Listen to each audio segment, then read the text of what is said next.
Welcome, everyone, to tonight's school committee meeting. Daryl, could you lead us in the Pledge of Allegiance, please? Pledge allegiance to the flag of the United States of America and to the republic which stands, one nation, under God, indivisible, with liberty and justice for all. Thank you. All right, we have a consent agenda, the minutes from March 24, 2016, and oath to bills and payroll. Make a motion to accept the consent agenda as read. Second. Motion is made and seconded. Are there any issues or comments on the consent agenda? Hearing none, all those in favor? Aye. Opposed? None. All right, interested citizens. If there are any interested citizens who would like to speak on any matters before the school committee, this is one of your two opportunities. Seeing none. Would we get more if we said it's one of three opportunities? This is your only shot. Speak now or forever hold your peace. Start offering.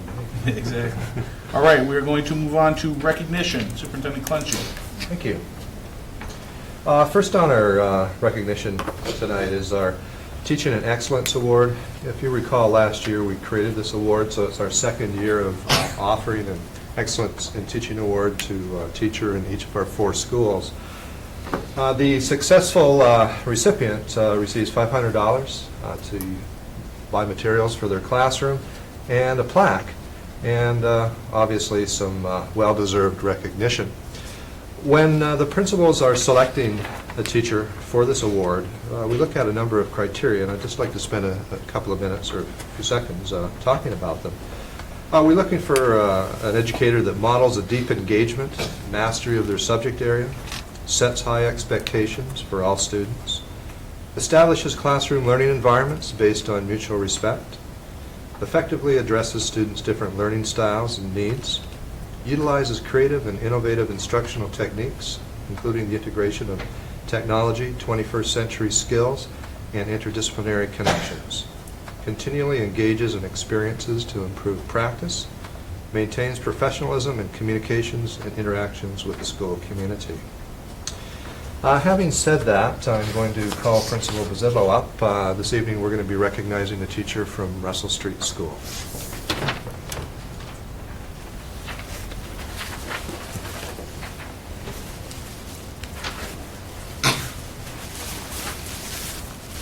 Thank you very much. As I mentioned last year, I think this is a tremendous award. It's very difficult for us as principals to choose someone every year because the quality of our teaching staff is so fabulous.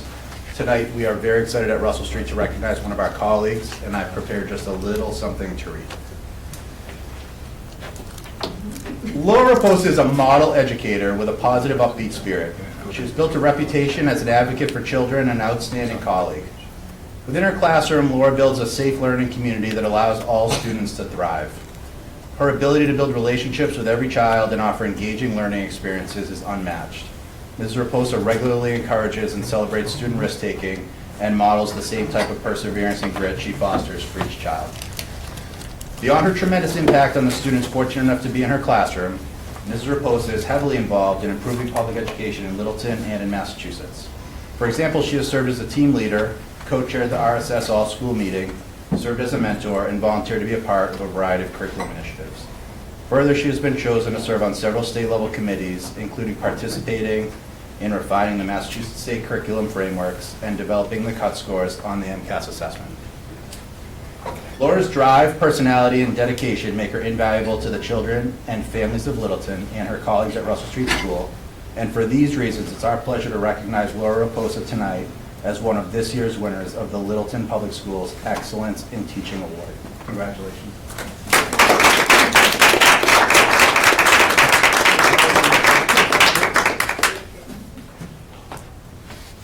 It was easy on you. I would have had you come up to the front. Well, something about you. You're going to have to work on it. I don't want to give a surprise away on TV. Laura, it's with great pleasure that we present this plaque to you for a tremendous job that you do. Our students and community are very fortunate to have you as a teacher. Thank you very much. Congratulations. I can actually give you the box.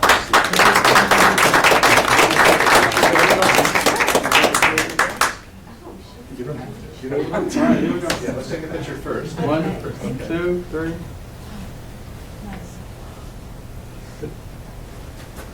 Everyone took a picture. There you go. you, Mr. Clenchey. I'd just like to say thank you. I feel so fortunate to be able to work in a community like Littleton with such a supportive staff, administration, and just parents and community as a whole. So thank you for this honor. I teach with really talented colleagues at Russell Street School, so I'm really honored to be chosen. So thanks again. Thank you. Thank you. Oh, great.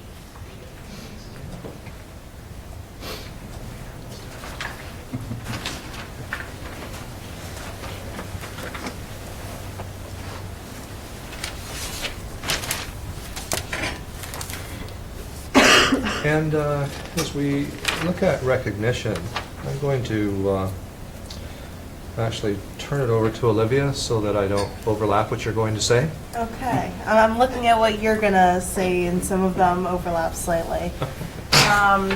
So for the high school, tomorrow is the last day to turn in the Littleton Scholarship Trust form things. I'm not a senior, so it doesn't directly apply to me. Last weekend was our musical production, Legally Blonde. We sold 1,200 tickets, and 10% of the high school student body was involved with the production, which is the biggest production we've had in over 10 years. The middle school had student-led conferences last week, and their science fair.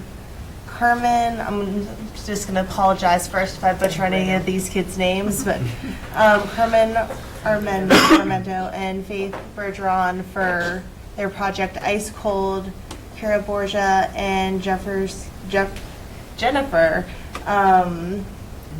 Nay, When It Rains, It Drains, Alicia Patel, The Effects of Nanotechnology on Oil Spills, Caitlin Yandick, How to Beat the Stock Market, Matt Cartwright, How Sweet It Is, Abby Meyer's Second Star to the Right, all of whom competed at the Regional Science and Engineering Fair last Saturday. And 4 of them earned ribbons and are going to be competing at the state level in June. And that goes to Kevin Campbell, Ben Canfield, and Jason Frizzoli for Spoiler Alert. Katie Aslan, Can You Read This? And read this, like if you look, like, because it's written down on my paper, the letters are mixed up, and Can You Read This? Ashine Patak and Virginia Shea, Solar Photobioreactor, and Morgan Lance, Bioplastics That Can Dissolve in Ocean Water. And then Russell Street had their pizza fundraiser yesterday to help fund their 5th grade trip to Cedardale, the outing center. And next week everyone has break, which we're all very much looking forward to. And I'll just fill in a few. Great job, Olivia. This week we had a joint meeting with the Board of Selectmen and FinCom Committee to reappoint an alternative representative to Neshoba Technical High School. And Carl Melberg was an alternate before. He reapplied and we reappointed him. So he will fill in when our regular representative is unable to attend meetings. State Science Olympiad, Henry Bouchard was given the gold medal in the State Science Olympiad wind turbine competition. And it's quite an honor, and quite thrilled to have somebody attain a gold medal in such a environmentally sound project, so to speak. PTA Trivia Night was held on April 1st. The Russell Street Basket Raffle, Ice Cream Social on April 7th. They had a tremendous turnout and earned a significant amount of money that evening as well. So congratulations on the job well done. The Middle School Science Fair was held on April 7th. The Penguin Plunge was held on April 9th, and no, I did not participate. LHS Musical was already mentioned, and again, that was the biggest cast in many, many years. Great turnout, great participation of students, and we even had a number of staff debut for the first time. So, wonderful performance. Oxfam Dinner, sponsored by the Humanitarian Club, was on April 13th. And today we had our annual Council on Aging Spaghetti Luncheon, and our jazz band performed for our seniors as well as our choral group. and we just had a great time. So I wanted to mention that as well, the traditional spaghetti and meatball dinner as they request every year, and it was really great to have them in our school. And that brings me to the end of recognition. All right, we're going to move on to presentations. We have the State of Curriculum Report, Part 1. Part 1, we split it into 2 parts, basically for the amount of time that it actually takes. But this evening, we're going to take a look at three different curriculum presentations. We've done this for a number of years, and as a community, as a school committee, it gives you an opportunity to take a look at what we're doing in various departments within our school district. At this time, I'll turn it over to Dr. Ajamian to talk a little bit about the presentation and introduce our curriculum coordinators.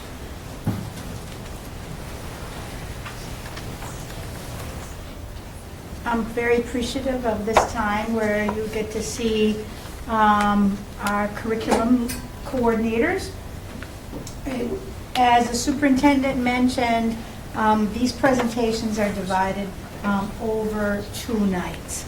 And by way of introduction, first of all, I would like to say that we've established a pattern where after each of the curriculum coordinators speak, we'll allow some time for your comments rather than waiting to the end of the session. This way the comments or questions or points that you ask can be directed towards those presenting the particular subject area. And I want to emphasize for the school committee and for those parents and community members watching, in these presentations I would urge you to recognize the real thoughtful, comprehensive way that the curriculum coordinators talk about how the faculty and staff integrate a number of themes and initiatives into their classrooms. Many times when we make presentations, we separate topics. We talk about technology, we talk about curriculum, we talk about assessment, we talk about professional development. But here you have a way of seeing how in a comprehensive, thoughtful way, teachers integrate technology with curriculum instructional practice, how they use professional development to move that practice forward, how they come together for really key interdisciplinary initiatives and connections, and marrying subject matters, history and English language arts, in real key professional development initiatives, and move the learning of both students and staff along together in a collaborative, effective manner. Today we have curriculum coordinators representing English language arts. David Pascucci will be presenting first. Second presentation will be physical education and health. Meredith Perry is a K-12 curriculum coordinator. And then Ms. Elizabeth Morgan is representing history and social science, 6 to 12. And so, Mr. Pascucci, welcome.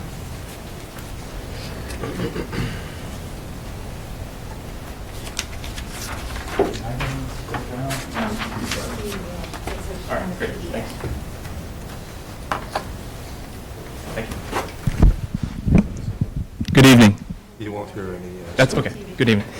Thanks for having me, and thank you for mentioning, categories. I think sometimes we compartmentalize things, and speaking to my colleagues at the high school and at the middle school, we don't often think that way. We just think of good teaching and good practice, and sometimes we don't compartmentalize things like that because we are synthesizing all these things at once, and that's sometimes referred to as the magic of teaching. And so speaking to my colleagues was very humbling for me. I know sometimes they're remiss to toot their own horn, so to speak, but there's a lot of amazing things going on in the classroom, and even though they are kind of shy about themselves, they're effusive when it comes to praising their students, which is great. So I want to start off with some highlights and accomplishments. These are just a few touch points. I mean, there's so much to talk about throughout the year. But these were some touch points I wanted to point out. Sticking with tradition, we've done very well over the years, and we continue to do well in the ELA MCAS. So these are from 2015. Those are from the state. Those are the numbers. I do have some more recent numbers from student surveys, but just want to start off with the official numbers that 98% of 10th grade students scored proficient or higher for the ELA section, which is keeping with a strong tradition that we've had. Something that's new, Rich Tombino, with the help of an LEF grant, has invited a well-known published author named David Yu, and I love this cover, the choke artist. He's going to come in and work with some creative writing classes, which would be really interesting, because he is a published author more so than a teacher. It's kind of different angle when it comes to writing. And so that's going to be great, and that's going to be happening soon in May. At the middle school, Jenny Abbott shared a video. Here's just a snapshot of it, but it was a really great video of a student demonstrating that assessment doesn't obviously have to be always in the form of a paper or a test or whatever. It takes lots of different forms, and here's a creative 8th grader, Riley Mullen. She wrote a song that reflects one of the novel's main themes, To Kill a Mockingbird, and the theme of loss of innocence. And the name of the song which she wrote, the lyrics and the melody all by herself, is entitled Innocent Again. I think I just want to say it takes a lot of courage to get up in front of your peers, especially at that age level. I can speak right now. It's not easy. So for her to do that, it takes a lot of guts. Moving on, professional development. We attended, so some high school teachers as well as administrators and middle school teachers, attended a full-day workshop led by Jeffrey Benson. He's the author of several books, but one title I'll mention here is Hanging In: Strategies for Teaching Students Who Challenge Us Most, and John Diaria, author of 10 Lessons in Leadership and Learning. We learned strategies and approaches to increase the capacity of leaders and educators to respond effectively, day to day, to the increasing anxiety and stress in our schools. And what that means is we talked about how to minimize stress and anxiety in your classroom, but also in the hallways, and some simple yet effective sort of ways of dealing with that. There were a lot of takeaways from that professional development, but one was just the idea of trying to make a few connections every day, and then maybe setting a number. Hey, I'm going to try to make a brief connection maybe with 50 kids this week, whatever that is, but a concrete way of just sort of making connections, helping to reduce anxiety. And we all know it's a stressful era we live in today. A new element, I guess, for me anyway, for professional development was I guess you could call it a book club. I mean, that's very sort of reductive. There's a lot more to it. But there's a book that the English department, as well as some members of the history department at the high school, we decided to read together and think about how we could incorporate this amazing book entitled The Warmth of Other Suns into our instruction. So it's an interdisciplinary sort of professional development, and we talked about it and we analyzed it in different ways. English teachers focused on one thing, and history teachers focused on something else, which was great. And some of my colleagues in the English department focused on the narrative elements, the idea of narrative in a nonfiction text. So it's a very interesting text, and there's a lot that we discussed, and that PD is still going on. We've read the book, we've discussed it, and now we're talking about lesson plans and how we're going to sort of incorporate it into the classroom next year.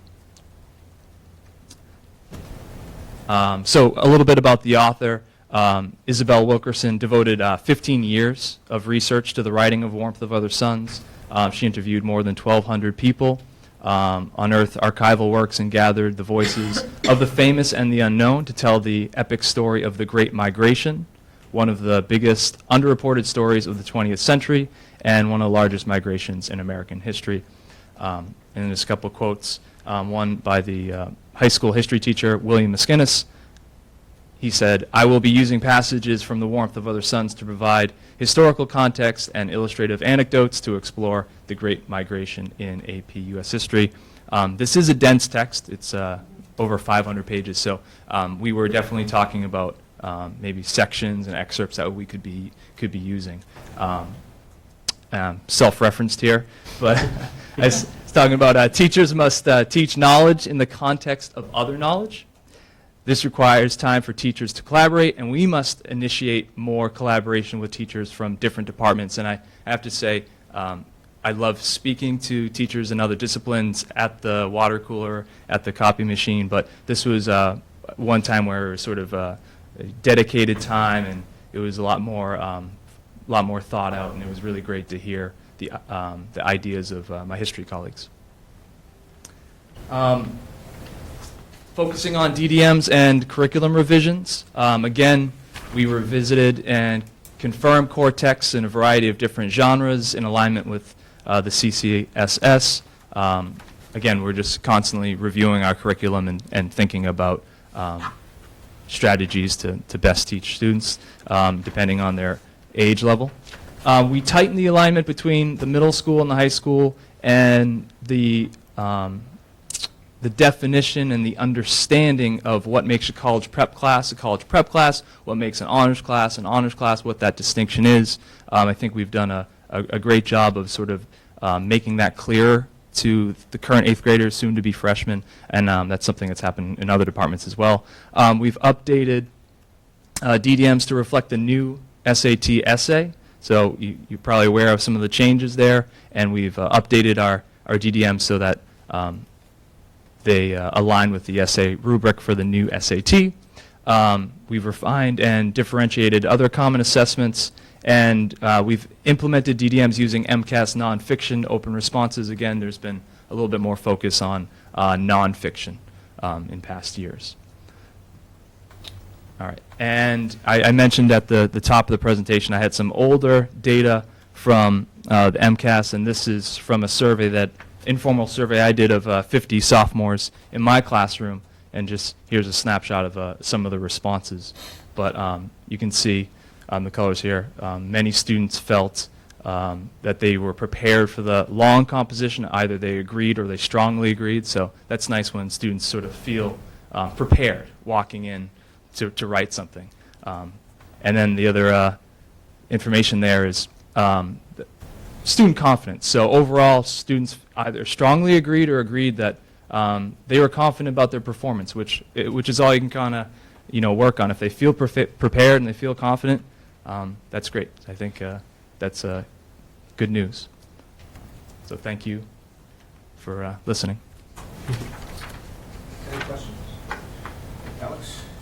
Thank you. I just want to say thanks for including not just teams that are having history, but also using the act of teaching, focusing your professional development on connecting with the students to alleviate things like stress. I think we talk about a lot over here, but we're not in the classroom every day, so it's nice to hear that work's going on in there as well. I felt the same way. Again, a lot of times it's something that we can kind of, we lose focus of. So. Thank you. Yep. All right, Mike? Thanks. Nice to see you again. Good to see you. I don't have any comments. Sorry for coming in halfway through your presentation. It's just like when you were in high school, right? Yeah. I'll email you the presentation. Darryl? Yeah, so I'll go off script, get you one that's not on your charts. As you look at where the curriculum is, and as you look towards the future, where do you see the biggest challenges and changes, and how prepared are we for getting there? I think one simple change is, I think there has been, it's not brand new, but there's been a shift towards the nonfiction. And I think finding excellent nonfiction, especially for the younger grades, I think it's easier for, juniors and seniors, but I think for, 9th graders, 8th graders, 7th graders, finding quality nonfiction. And I know it's not the most exciting sometimes talking about purchasing books, but I think that's something we've begun that shift, but I think continuing, and now there's more of a emphasis on argument and getting the younger grades to work on argument.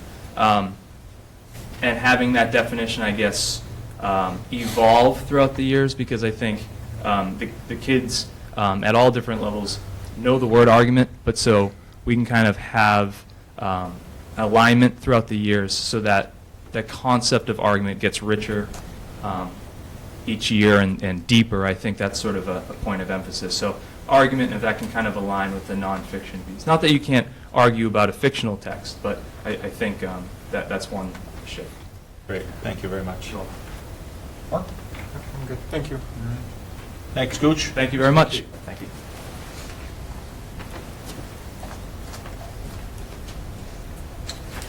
And Mrs. Perry will be talking about the health and physical education curriculum. Good evening. Thank you for having me again. I feel like I'm here often. You're always welcome. I am a frequent flyer. I like it. So for Health and Phys Ed, we have a variety of individuals in our department. Alexa Carlson is at Shaker Lane and Russell Street. Tricia Bonacore and Greg Gillette are at the middle school. Mike Lynn and I are at the high school, along this year with another faculty member, thank you very much, Holly Willett. And we have done a really nice job continuing a nice flow all the way up from kindergarten to senior year. So that is an accomplishment in itself. So we do have many accomplishments this year. And I'm just going to name a few. The first one is obviously Holly has done a great job transitioning into the new position at the high school. She's been updating the curriculum, making it more enjoyable for all the students, and starting with the new routines. Obviously, with a new teacher comes new routines, and she's really started with that with the students, and they've really picked it up. At the middle school, Health and PE have continued to work together using the wellness approach. The wellness room currently has treadmills, stationary bikes, elliptical machines, stability balls, resistant bands, jump ropes, and yoga mats. The lobby outside of the gymnasium and the health classroom serve also as a fitness area. There's an Apple TV on the wall that allows students to follow along with different workout sessions or listen to music while they practice yoga. Not my notes didn't print out, so I have backup. In addition to health and PE class, students have also participated in other health awareness activities, such as Mix It Up Day, where kids cross the social boundaries. At lunch, they don't sit at the same table, and they mix it up. It's a great way to have the students understand each other, a little bit of empathy. Red Ribbon Week is in the oldest anti-drug campaign. The Giving Tree, buying gifts for those less fortunate during the holiday season. Hoops for Heart, a fundraiser for the American Heart Association. Daffodil Days, raising awareness and money for the American Cancer Society. Best Buddy Program, it's a friendship program for people with intellectual and developmental disabilities. SAFE Program, presented by the Littleton Fire Department. SOS, which is the Suicide and Depression Awareness Program. Community service, all students are encouraged to participate in the service learning at the middle school in order to prepare them for the graduation requirement at the high school. Helping Hands, many kids volunteer at the Life Care Center. Autism Awareness, Spread the Word to End the Word presentation. We've also worked with the Fitnessgram, which is a comprehensive educational reporting tool used to assess physical fitness and activity levels across various standards, including cardiovascular endurance, muscular strength, muscular endurance, and flexibility. Students in grades 3 through 12 participate in this program, and they will be able to keep track of it through their entire Littleton public education. They have the same login, and they can track it from 3rd grade all the way to 12th grade. Due to the addition of the staff at the high school, we were able to offer a new elective in the health department. It's called Wellness Topics, and this allows students to research particular topics of interest while practicing with the National Health Education skills. The skills include advocacy, analyzing influences, accessing information, decision-making, goal-setting, self-management reflections, and interpersonal communication. Technology in the classroom has also expanded this year. Both the high school and the middle school have Chromebook carts. The middle school has been utilizing Google Classroom, and we all have Twitter accounts. So we're trying to tweet as often as we can. At the lower elementary levels, Alexa Carlson would like to participate in a national program such as Jump Rope for Heart or Fuel Up to Play 60. We have been trying to get the grants to run the program for the Fuel Up to Play 60, so that's something that we're always trying to get. So hopefully we'll be able to acquire that. The entire PE curriculum was kind of in need of a realignment, especially at the high school, because we added a new teacher and there were new ideas to come in, so we spent that time to redesign the curriculum. We've been continuing to use the FitnessGram program, as I had mentioned earlier, which has been running more efficiently now that the students are more familiar with it, although there was a glitch and I've been in contact with them, but hopefully we'll get it all smoothed out again.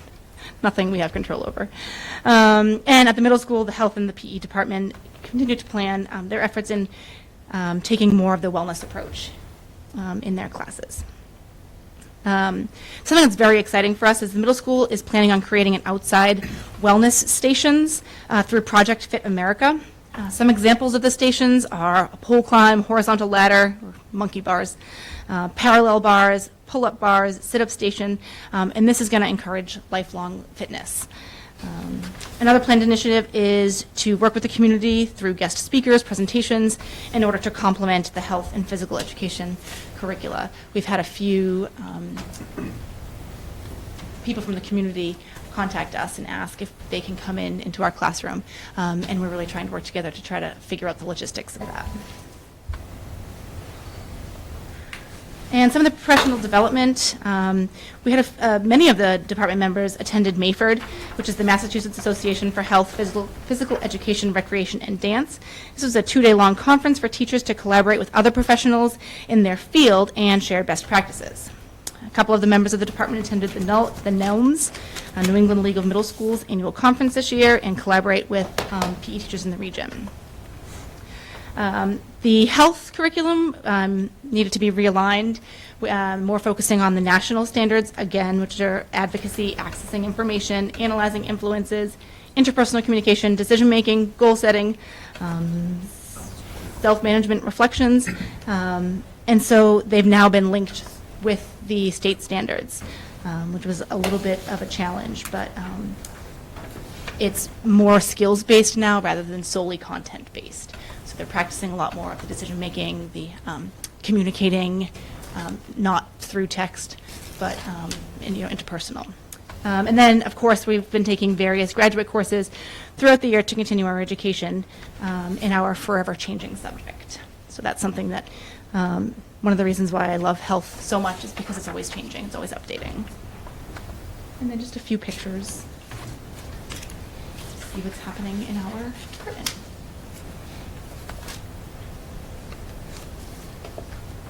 Questions? All right. Mark? I had a question on the alternate physical education credit. Do we know how many kids are taking that and how successful or how it's affecting the phys ed classes at the high school? The numbers they're high. We'll be But- collecting that at the end of the year. Yeah, it hasn't been finalized because not all the They're all- spring sports forms have been in, as far as I understand. We just haven't reviewed it all, but in the next month, by the end of the year, we'll have a good sense, so we can report that out. Thank you.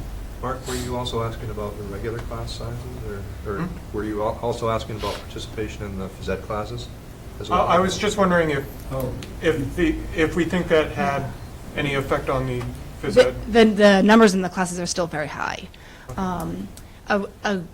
The space that we have for this, we have two different types of classes. We have a Fit for Life, which is the more basic class, and then we have the Strength and Conditioning, which is more advanced, just like it sounds. You want to strengthen, you want to condition yourself. So the numbers for the Strength and Conditioning should be smaller because of the space that we have and the equipment that's available, and that's absolutely not the case. More kids want to have that strength and the conditioning and to get ready for the sport that they have. So we're finding that the numbers are actually a little bit bigger than we want. For strength and conditioning. For strength and conditioning. Sports and games is getting small, and we're phasing it out. It won't be offered next year. Okay, thank you. Thank you very much for the presentation.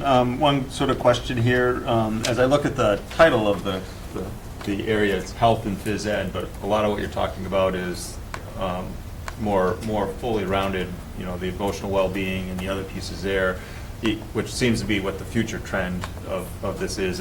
At some point, I know name changes are sometimes seem insignificant, but it's, you know, at which point do we consider actually renaming this whole section to be more Wellness, descriptive like of where we're actually going with it? Because health has got kind of a very old 1960s, 1950s connotation with it. Try to get before all of our times there.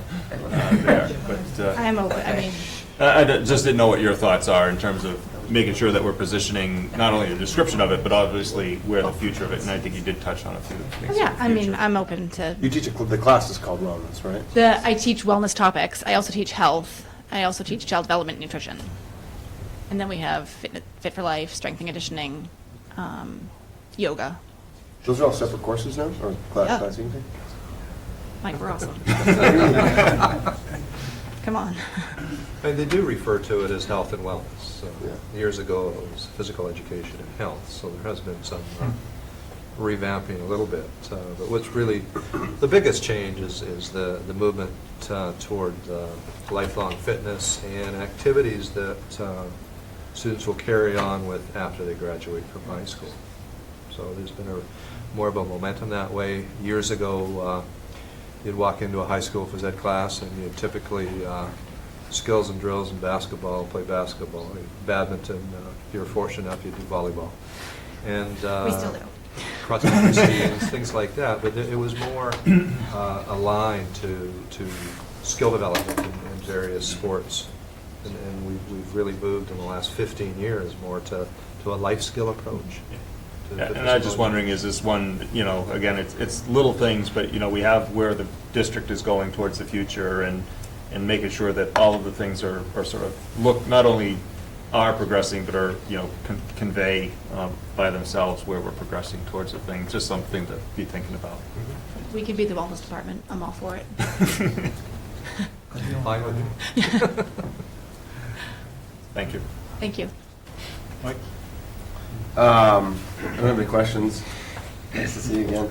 You always have entertaining presentations. Hey, you gotta make You didn't have it to stand up and do exercises. I did not. Sorry, I'm a little off my game today. Thanks, though. You're welcome, thanks. I love the renewed focus on skills. You said that you revamped the LHS health curriculum. Are the state standards still like 20 years behind? Yep. So those were revamped to the national? Yes. Are those from a national organization? I believe that they're actually from the American Cancer Society, Mhm. but it's the National Health Education Standards, and that's where we seem to be moving, is more skills-based with Excellent. the content. And I think we do that in every other, and I think we've taken an approach as a Commonwealth of going in that direction in every other subject, but because we're 20 years behind. 1999 are the yeah. standards, yeah. Yeah, which is a completely different thing about health in the United States in 1999 versus health and wellness in the United States in 2016 or 2020. It's very, very different. So I love that that we're not letting that hold us back. And when we talk about the future, I think one of the issues with health versus wellness is that the state is so far behind, and much of the country is so far behind that we still think about it as, you know, a standard health class when it's so much more. And when we talk about things like stress and anxiety and the opioid crisis, it's a whole lot more than, okay, here's, you know, what this is and here's what, you know, here's how not to get sick.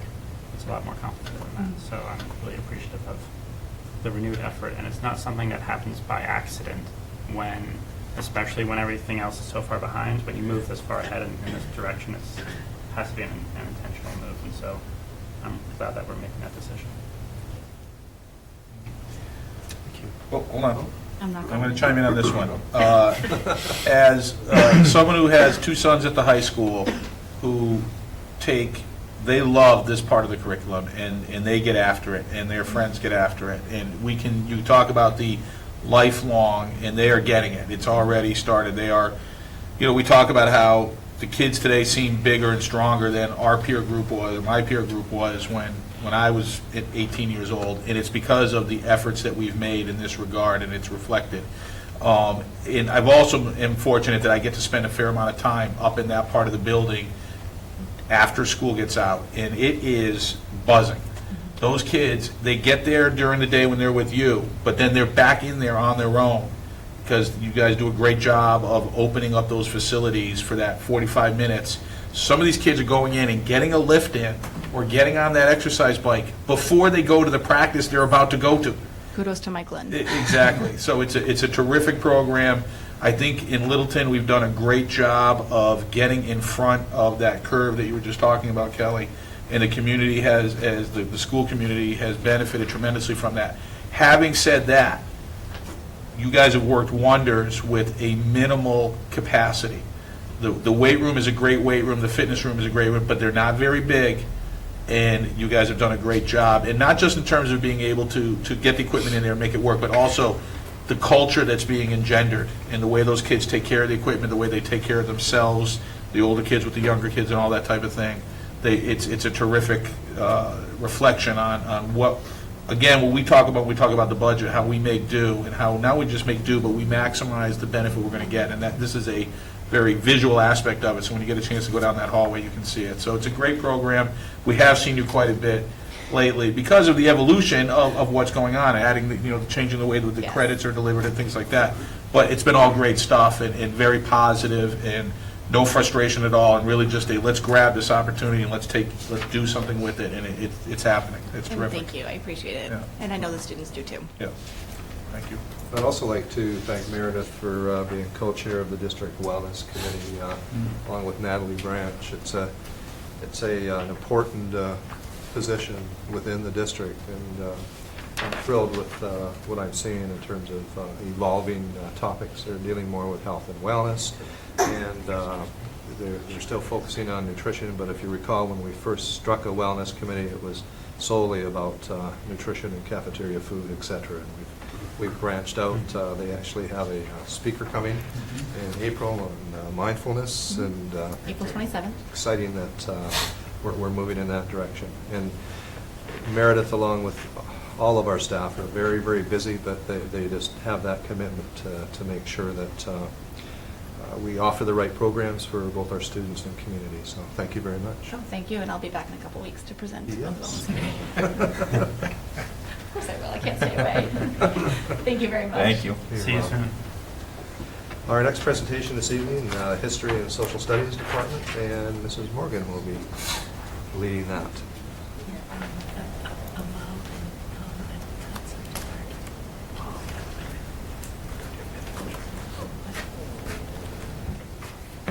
I have to say, I was listening with envy that the high schoolers get to work out during the day, because I wish I could have in high school, and I wish I could now. So they are very lucky to have that as a health and wellness option at the high school.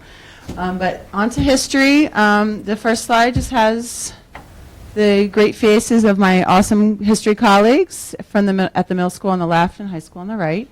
Most of us you are probably familiar with most of the faces, either because we've been here for a while or Miss Vanna Becker is back from Vietnam. So some of our teachers coach as well, Mr. Walsh and Mr. Schultz. So I think we're visible in the community in lots of different ways. So my first slide, I was attempting to outsmart Jerry Lynn's 5-slide maximum, with my link to a document with 21st century skills that I had my colleagues and I filled out throughout the year in terms of what we've done related to those skills. So the 21st century skills: communication, critical thinking, collaboration, and I don't have them memorized, but I have the document right. Creativity. All right. So if we were to look, I don't know who took the opportunity to check it out, but in terms of summarizing kind of the contents of that document, first of all, it's not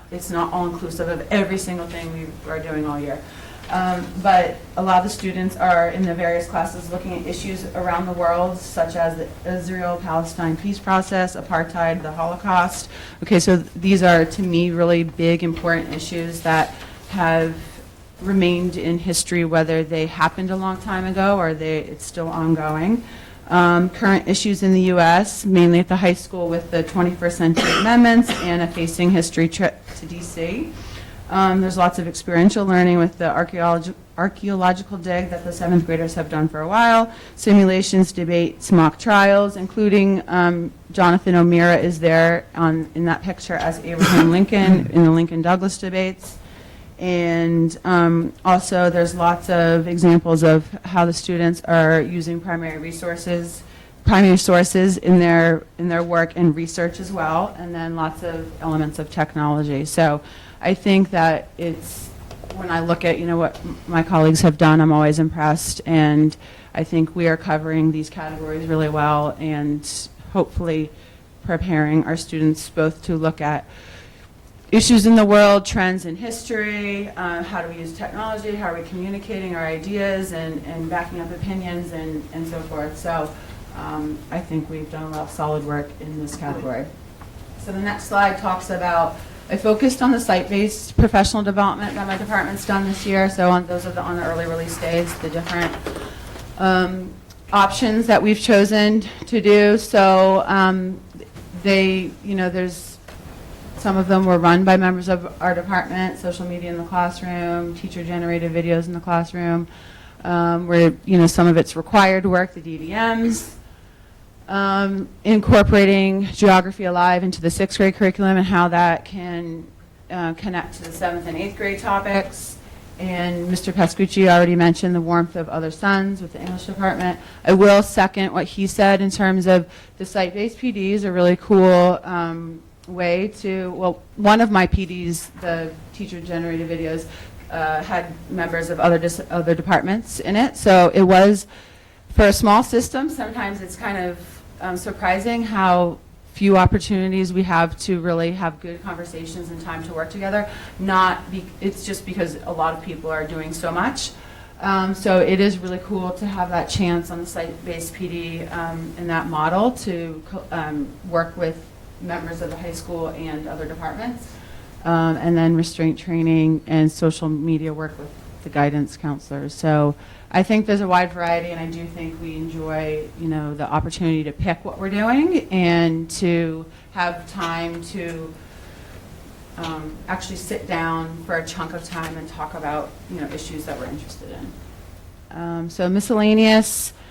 The picture on there is a picture of the 6th graders. They had a visit from Bridgewater State, the University Geography Department, and there's a 25-foot globe that the professors that come do a little presentation on their research, which was in Peru. And then, the globe blows up, and you get a chance to go in. So I went in on one of my free periods, and and Miss Vannebecker had done this before, but I had never actually seen it myself. So it was pretty cool. Though they tell you when you walk in to look down because you will get dizzy, and if you look up. So I was very focused on looking down because I did not have a good feeling that I could look up, and I was kind of curious, but I didn't want to get dizzy. So I think here, if you look on, there's we're taking advantage of the Google platform that Littleton uses in terms of using Google Form. I mean, and I'm focusing on stuff that we just did this year. We've always been strong in technology, but there's really cool add-ons. The Flubrew I use sometimes with formative assessment. So the kids fill out questions in a Google form, and then Flubrew will help grade it. And so I can have 130 review questions graded in minutes. And then you can send the scores to the kids along with the right answers, and you can hand grade some, so you can look at each answer. I didn't do that. I did that this week, not with 130, but a smaller group had done some questions. But you can hand grade, so you can read each answer, type in a response, give them a score, and a lot, I use this as, and other teachers, you can use Soccer Dave as a website you can do this with, but I use it as a formative assessment in that it's not a grade book grade. It's just like, all right, here's a check-in with your knowledge on the Renaissance or whatever topic we're studying. So that's a way to kind of inform instruction for the teacher before we give an assessment. And I did have a question where I was like, perfect, like the hand scoring was worth it because they were confused about one of the topics I had asked about. Mr. Jabai is using Google Classroom, and the 6th grade is going to Overlook Farm after the vacation, and that is in Rutland, and there's a global village there, and they learn about life in countries like Guatemala, Ghana, Tibet, Peru, Poland, and they cook a meal in one of the village sites. I've been having the 8th graders work on Google Sites, which is turning, it was an idea I had last spring, and I was very stubborn about executing it, so it's kind of I'm trying to turn it into kind of an online portfolio of some of the topics that we've done this year. And the cool thing about the Google site is that when they move on to the high school, all they have to do is log into their account, and there's the Google site that they made in 8th grade. And so I'm trying to also focus on some topics that may be relevant for their future history classes. And then the next slide talks about some miscellaneous happenings at the high school. So it's hard to tell, but that top picture is Officer Croy, the school resource officer, talking to a law class. They went to the airport house. The AP Euro class took a field trip to the MFA. Mr. Schultz is working on the AP Euro class this summer. Mr. Miskinis was selected to participate in a National Endowment for the Humanities Summer Institute this summer. So I applaud their dedication in the summer, and I'm happy that they have the chance to do that.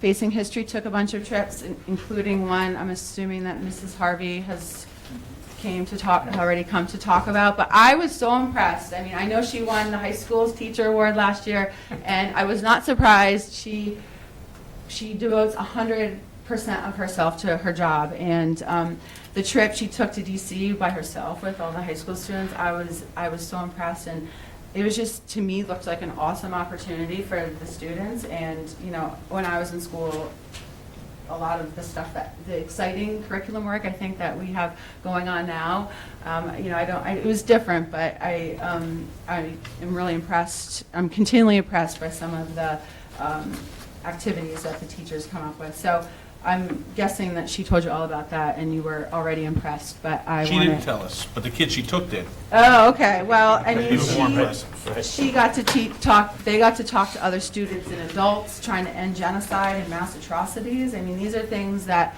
you know, the Holocaust is the big one, but there was an article I forwarded to her about the Armenian genocide. There was a billboard that then got taken down. Like, it's just, history it's not always changing as much as health maybe, but it's still, it comes back, and you think, wow, this issue's coming back in the news. And you know, it just, I can't think of another example, but I love it when that happens, because it shows that history does come back, and you can't, you know, research changes, and new discoveries are always happening. And I think that was about it, but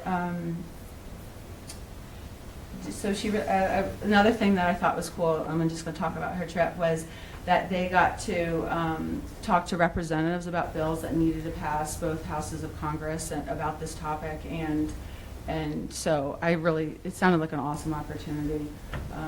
So I think that's about it for our department this year. Good. Alex, questions, comments? I think it's great. I was actually going to mention the Lumpkin Summit, and then you did it already. So I think we do a lot of great work here, and I think we're definitely seeing at the high school level the results of the K-12 approach. So thank you. Hi. Hi. No, I guess Still teaching 8th grade. You know, what's funny is I just recently found, I was going through some of my old things, and like the first week of class, in your class, we all had to make a notebook of our own, and we had to bring in magazines and personalize the cover of our notebook.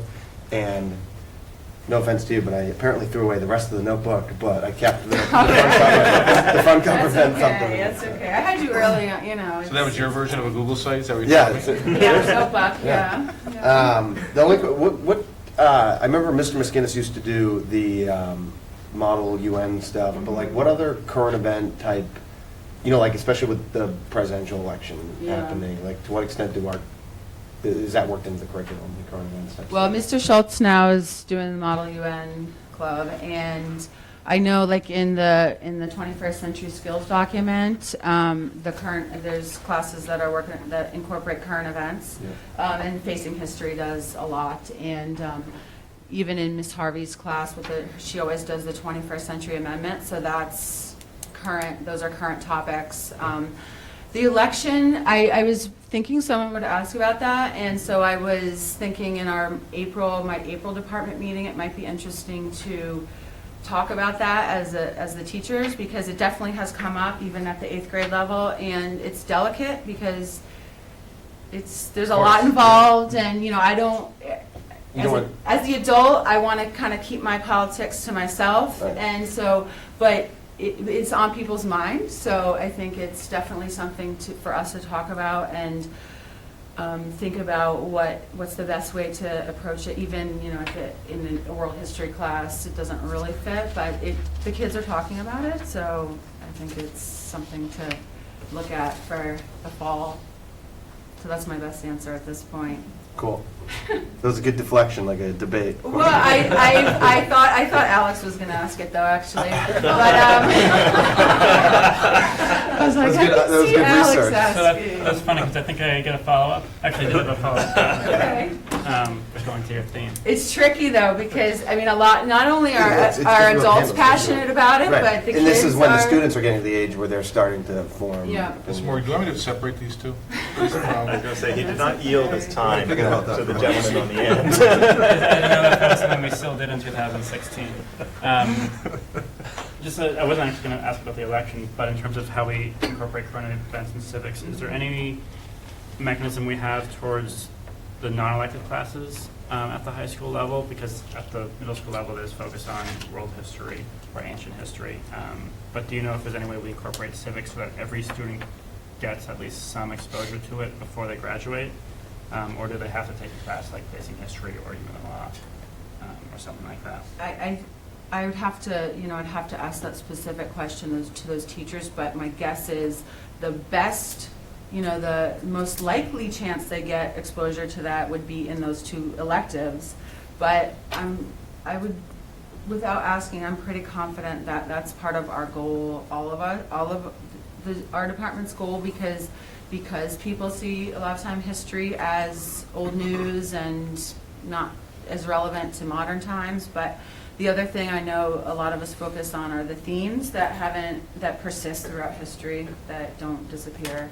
Anti-Semitism I teach about, and you can look in last week's, like in towns all the time they're having issues, there's issues that pop up, about anti-Semitism, and obviously I teach about Islam, that's in the World History 1 curriculum, and that's in the news all the time. So I would have to, that might be an initiative for us for next year, is to kind of see where we're at and how we can, because I've had other initiatives in terms of like skills, note-taking, or open response writing, but that would be a good kind of curricular thing to look at in terms of how does this connect grade to grade, and how are we making sure that if you don't take any of those electives, that we can feel confident that they're aware of current events and that they're getting enough exposure to them. Thank you. I know you're not going to be able to cram everything in 8th grade, which is why it is more of a high school question. So, I still get the newspaper, and I'm cutting out articles all the time. I'm a dork like that, I guess, but I've always liked the newspaper. I saved like all the 1984 Olympics newspapers and then recycled them eventually. But and so I think it's important to kind of also justify our subject, that it's not all old news. That's one of my goals all the time. Thank you. You're welcome. Yeah, so I think you started touching on it, and I'm trying to figure out how I want to say this. So history has occurred, but may not have been written, right? Tie it into the pieces there. But I think one of the challenges, and maybe in terms of where you're going in the future, you touched on a couple of things there on how do you see the evolution of how we're teaching history to keep it engaged and current and active, as well as relevant for the people, for the students there. And what do you see? How do you see how we're teaching history evolving over the next few years? Well, I mean, I know we all use a lot of technology, so in terms of, the high school has databases that they can use for research, and the sixth grade does also. There's, I think that we're always trying to, like, the experiential learning part of it shows that it has, to me, and I think a lot of my colleagues would agree, we're trying to get them to take the perspective of someone else, right? So Lincoln Douglas debates, or you have people last year, I'm sure Mr. Miskin still does that, I didn't see it this year, but in Trail of Tears, Andrew Jackson debate. So I think that, I mean, that's something that I feel is missing in the bigger population sometimes, is when we have these intense opinions about things, people willing to step back and put themselves in someone else's shoes and see it from a different perspective, whether you agree with it or not. I mean, that's in writing, that's something I think that a lot of us work on in terms of trying to, this is in the Common Core. Also, you state an argument, but then you acknowledge the counterpoint, the counter argument too. So I think that, I kind of forget the question, except for how we're teaching history. Like, I don't know Historical thinking is the big emphasis at the high school. Yeah. Historical thinking skills out of Stanford. That's the big focus. The Stanford History Education Group has an awesome website that really is most appropriate, I think, 8th grade and up. So in terms of primary sources and all the ways to look Primary at history. sources and using technology to access those in order to, as Beth said, to document a theme and make connections between past and present. And that is an essence of historical thinking, as well as empathy, taking on another person's perspective. And that cuts across disciplines. And they all do that. It is not, as I said before, and Mr. Pescucci said, it's not something that you have, separate, compartmentalized discussions. You make connections between past, present, and future, and across disciplines. And they do that with documents and technology. And they do that with the younger kids from 6th grade on. Yep, thank you.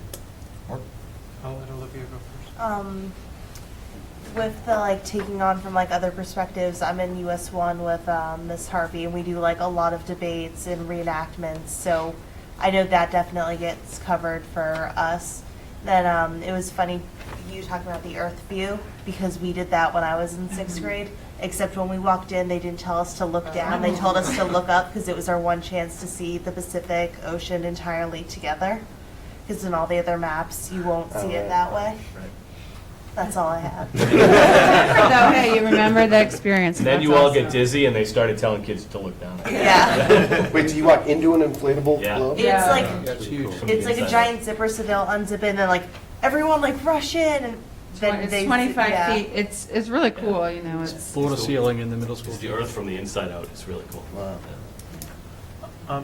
So I had a couple things. I actually went to the Oxfam dinner last night, and I thought they did a great job at incorporating current events and what the other presentations from the Facing History class did. Incorporating, they had someone from the Syrian refugee talk, and I think it's great what the history department is doing on that. I did have one question: is are we taking advantage of Ms. Vandenbecker's Vietnam trip to in the middle school or across the schools? I mean, she's got to be coming back with a lot of experiences that would be good to share from that perspective. Yeah, so we did, in our advisory model, we've added 3 all-school assemblies this year. Kind of borrowed the idea from the Russell Street assemblies, and we call them celebrations of success, where we've blended in our academic celebrations and our social celebrations, and we have chosen to recognize students and staff at these celebrations. And she was the first person recognized at the opening celebration this year, and she gave a 25-minute presentation to the entire school, faculty, staff, and student body, with slideshows and discussions and videos, and it was unbelievable. I mean, she probably could have gone for 3, 4, 5 hours, and it had us sitting on the edge of our seats. So we started with an entire school presentation. It was so powerful. It was pretty cool. Well, except a lot of teachers are like, doesn't that make you want to teach abroad? I'm like, oh does, yeah, yeah. if you read her blog, I was like, oh. Hoping we don't get a lot of requests to travel. So, I mean, I that's something else I could bring up with Yeah. the whole department. I don't, probably some of the US2 or maybe the AP. I don't know if they would have time in the AP US, but some of the more recent history that they do in US2, it could be relevant because the pictures are. She did a great job, and yes, she could go on for a long time. It was really cool. We talked a few minutes ago about how phys ed and health has changed dramatically, and you can also see it here in the humanities in the sense that they talk about technology makes the world smaller, but it's also making the world faster. The information and experiences are disseminated so much more quickly now in minutes, if not certainly days and weeks, versus years or decades before you could distill what had happened across the globe, like the Vietnam War. Now we're seeing the Arab Spring. You're seeing those experiences distilled, and you can get them into the classroom almost immediately. And I can see, based on the things you're talking about, that it's happening already. And when we talk about civics, you're right, you want to keep the politics out of it, but they almost can't because of the way the world works and the way we're pulling this stuff into the classroom so quickly. They're going to get some of their civics exposure just out of curiosity more than anything else, which is a great way to do it, because that's something that they'll take ownership of rather than being lectured to. They'll take ownership of it, and it'll be something that you can see when you talked about Mrs. Harvey's group that went down to Washington when they came back. They were still talking about what the process was like, not the outcomes, but the process that they had been involved in, talking to legislators and things like that. So, again, I can see Littleton is right on the curve, right where they need to be, and we've talked about the resources required and how we've beefed up the network and allowed for the plethora of devices to be used every day and be able to be used well in the buildings, and you can see this reflected in this type of material. So, very good. Very great, very good stuff. And one last thing I just want to add, if the questions are done, but one thing I think that I know I try to do, and probably all my colleagues, is you often meet people who, when you tell me you're a history teacher, they say, oh, I hated history, and that's how, I didn't have good science teachers, so that was my least favorite subject, but one thing that we're all trying to do is to like the discipline and see how it connects to modern times and have spark some type of interest that hopefully will stick with them as they, become adults and are in the real world on their own and making decisions, voting, and all that. So, Mike, say Yeah, you just, between you and Mike, you just gave me another question, which was, I remember last year we talked about it with Mr. Vescucci, I think, which is like what you were getting on, which is that some people don't like the subject because it's being like delivered to them, and then they don't have a reason to like customize it to the way that they want to learn it. I was the same way with math. I hated math. I've said it a million times here. I can barely count. But it would be, we talked about with the English literature last year, we had talked about like kids being able to pick their own book that they were interested in reading, because I was the same way. Like, I love to read now, but in high school I wasn't always allowed to read the types of books that I want. And then same with history. Like, I happen to have loved history, but there were so many people who didn't, because the narrow focus of whatever the lectures or whatever we're on didn't, fit their taste. So like, between the two of you, is there still opportunities like that to, whether it's like a research project or whatever, but to like take the themes of the lesson of history and then apply it in sort of their own way that they're interested in? And then with English the same way, like trying to capture certain things, but maybe you pick whatever kind of, like if it's a, analyzing fiction, being able to pick your own work of fiction and then. I mean, I think you're talking about autonomy and just like whether it's choosing your own poem, because a lot of times it's like, Mr. P, I'm the resident expert, this is a really great poem, but then after a while it's sort of like, okay, now you find a great poem. You know what I mean? So I think that's what we're trying to build towards. And independent reading and like choosing your own poem or something like that. But you have to empower the kids, and you have to, learn from the best first, but then you let them sort of choose their own. And that's powerful, I think. They don't get to do that enough. Right. So whenever you can do that, that's great when they have that autonomy. Yeah, because I mean, you see it a lot in college, like when people, once they get into, for some reason, something lights up in you when you get into college and you're taking the kinds of courses that you're interested in, and it just seems like there could be so many more opportunities to like find that sort of like spark while you're still in the K through 12 types of thing. So they I know mean, they're that- looking for. like student choice is like a key part of differentiation. So I definitely think, when the opportunity is there, teachers are doing that. And I know in research projects at the high school that's definitely, it's not like they're given a list and then you pick within the list. I mean, you got to give some direction, so I think that's pretty common. I mean, it could always be better, but sometimes you're kind of limited by resources or having to fit the whole curriculum in. Right. I think the creation of the Innovation Center at the library is really going to act as a catalyst to hit some of those areas that you're talking about. The addition of another teacher in the humanities department next year at the high school. Well, John and I have had many discussions in terms of interdisciplinary connections, project-based learning, things like that. So we're definitely headed more in that direction as we move forward. And if I can somehow find a way to take a few teachers to San Diego next year to High Tech High, I think that'll act as a further catalyst to move things along in that direction. I've never been to San Diego. We're going in January, I think you said? That'd be a nice time to go, wouldn't it? It would be the first level filter would be see who stays through policies. Right. We're gonna set a bar. Wow. You'll do anything to get people here. Interviews for your selection committee after policies. Any other questions? Great. Thank you.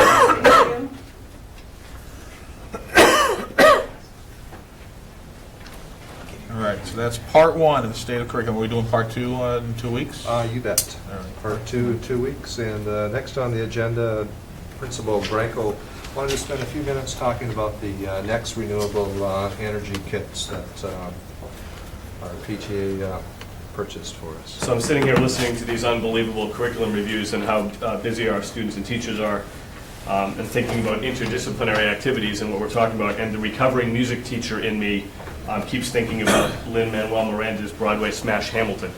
And what another unbelievable field trip that could be. So if we could take a whole thing, if you're not. Tickets are? Yeah, you got to get them about 7 months ahead of time, from what I've been told. I'll help with Unless that. you win the lottery like I did. Are you going? My parents bought me tickets for my birthday, and when we were in New York around Thanksgiving, we put our names into the Hamilton lottery and we won, so I got to sit front row. So good. So if you know nothing of this, that's your YouTube homework tonight. Go home, YouTube, Broadway, Hamilton, Lin-Manuel, Miranda, unbelievable. And so it's just another... Have you been? Unbelievable. And just another example of how the fine arts are always ahead in the world of interdisciplinary activities. So tonight, just my plug for my past. So tonight, I'm just here quickly to be the introduction for a very short student-created video. Ms. Cook, who is our 6th grade science teacher, has done a ton of work. You've heard a lot about us at the middle school talking about maintaining our science scores and productivity and trying to stay ahead of the curve as one of the more higher functioning middle schools in the state when it comes to our science curriculum. And we're on our 2nd pilot in 2 years, and you'll hear about that more in depth in a couple of weeks from Dr. Finnerty when she gives her State of the Curriculum address. But one of the things that we don't talk a lot about all the time when we talk about curriculum implementation is the ability to diversify and add supplementary materials, and that is an ongoing charge that high-functioning teachers have to do for the benefit of their students all the time. And one of the ways we do this is with the help and support of grants and different programming out there. And I think your agenda says PTA, so I bet the PTA would love the credit there, but in this particular case, this was actually an LEF grant. So I want to make sure we give the right funding source. Kudos on television tonight. So that is, we were very fortunate to get an LEF grant for these Connects renewable energy kits. This is a totally student-made video that you're about to see. It's about 2.5, 3 minutes, nice short clip. And I just thought it speaks volumes to check out how hands-on we are. These are fantastic science models that we could not have put into our curriculum without the help of the community and the LEF. And you'll see right here the benefits that the kids get from this. John, lights, please.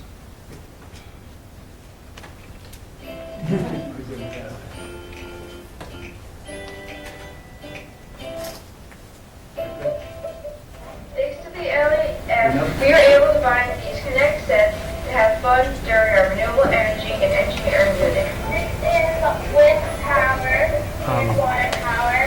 The fan is moving the windmill, which is cycling the connect to pick up water and put it in the cup. It's going to be used next to like a lake or a waterfall, and it is going to cycle water.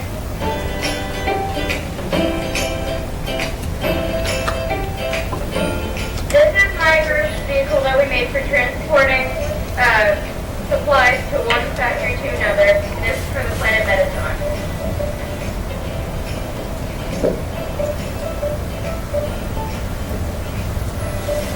Arthur made a solar-powered car for our planet America. It's going to be used for transportation.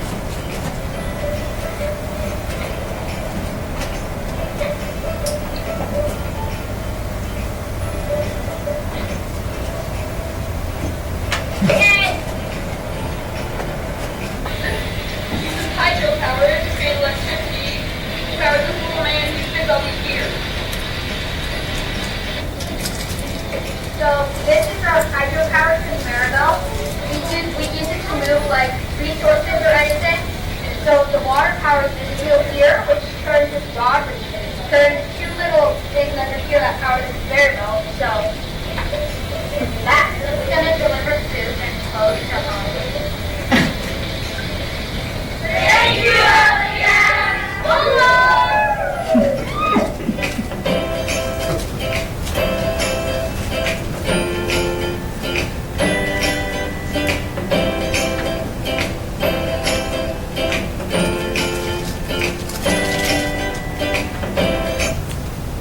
It's COTL Productions, just curious.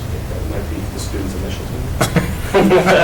That's how I did it whenever we had to make video projects. It was just the initials of whoever was in the group. So, I mean, you know, to speak to what Mike and some of the committee members have talked about tonight and in the past, like, school is not what it used to be. It's amazing. Like, you know, through the help of the grants and people in the community and teachers who are going out and going that extra mile, kids get to take these materials, and instead of studying out of a book or watching a film strip, which is what I grew up with, you know, on energy, they get to do it.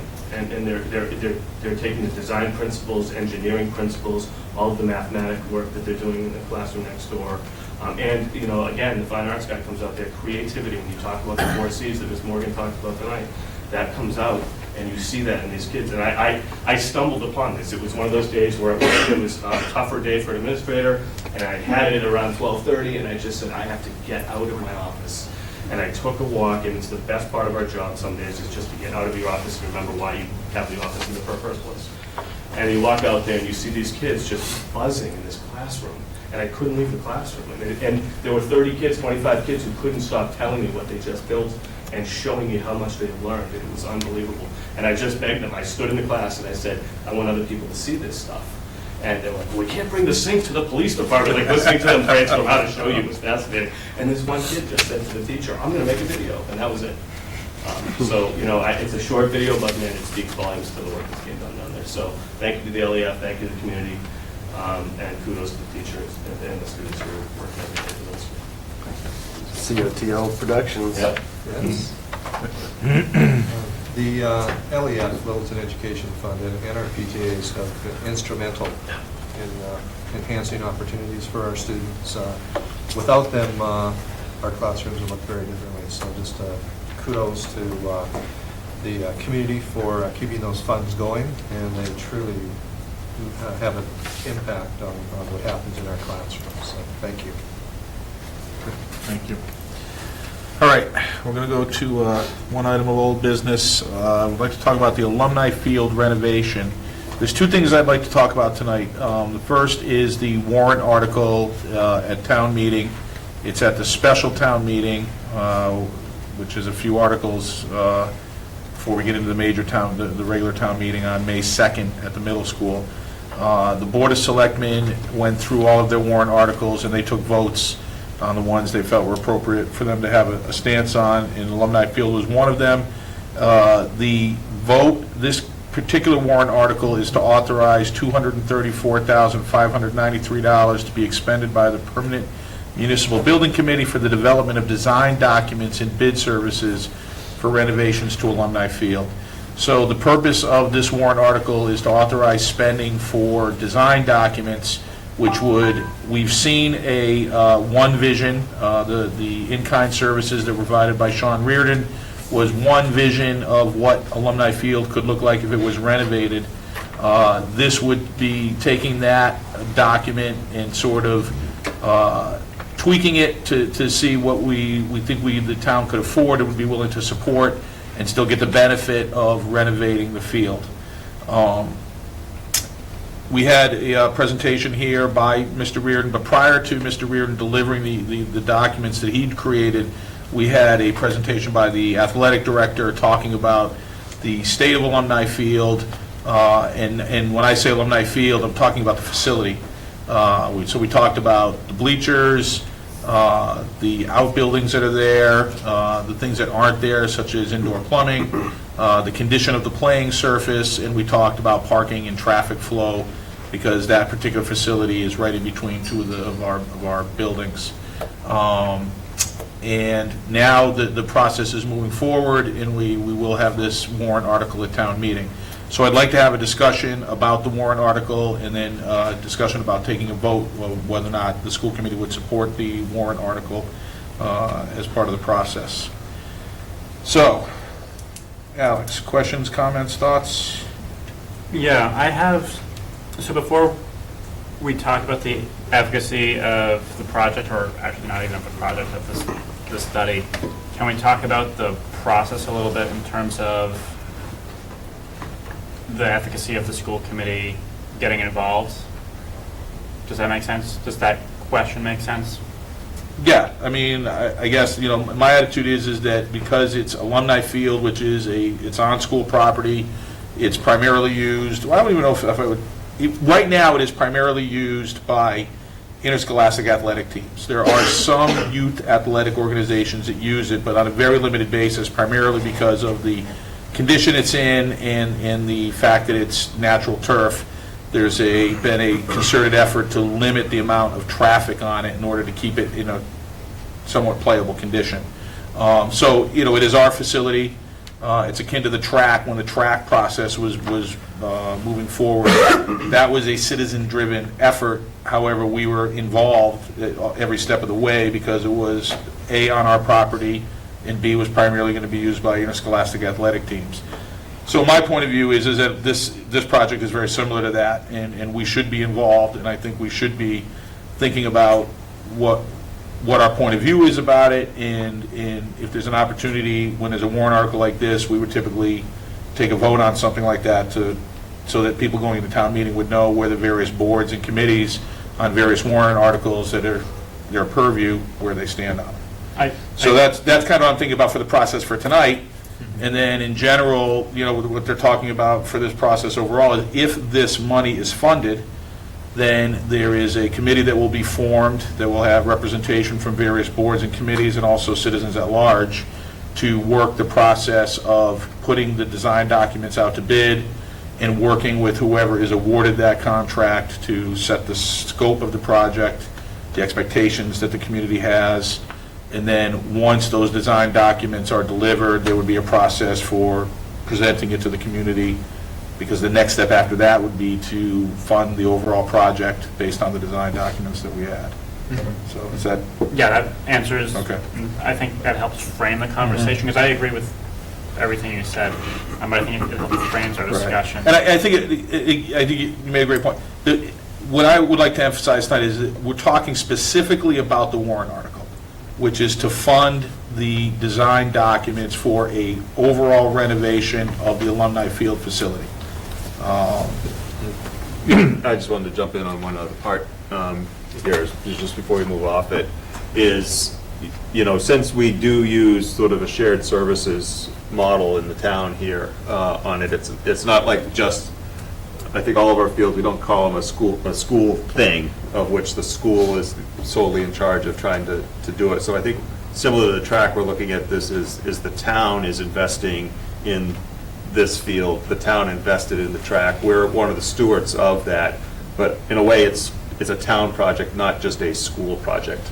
And I think that's given the way we work within the town, I think that's a perspective I'd like to keep on this, as opposed to when you talk about process, I wouldn't want to see us, the school committee, say that we want to run that process here. We want to have it run as a town-wide process here, given, the goal is all of these is being shared resources across the town. Right, and in terms of, that's reflected in the makeup of the committee that would be seated to work on this project as representatives of the Board of Selectmen, Park and Rec, Permanent Municipal Building Committee,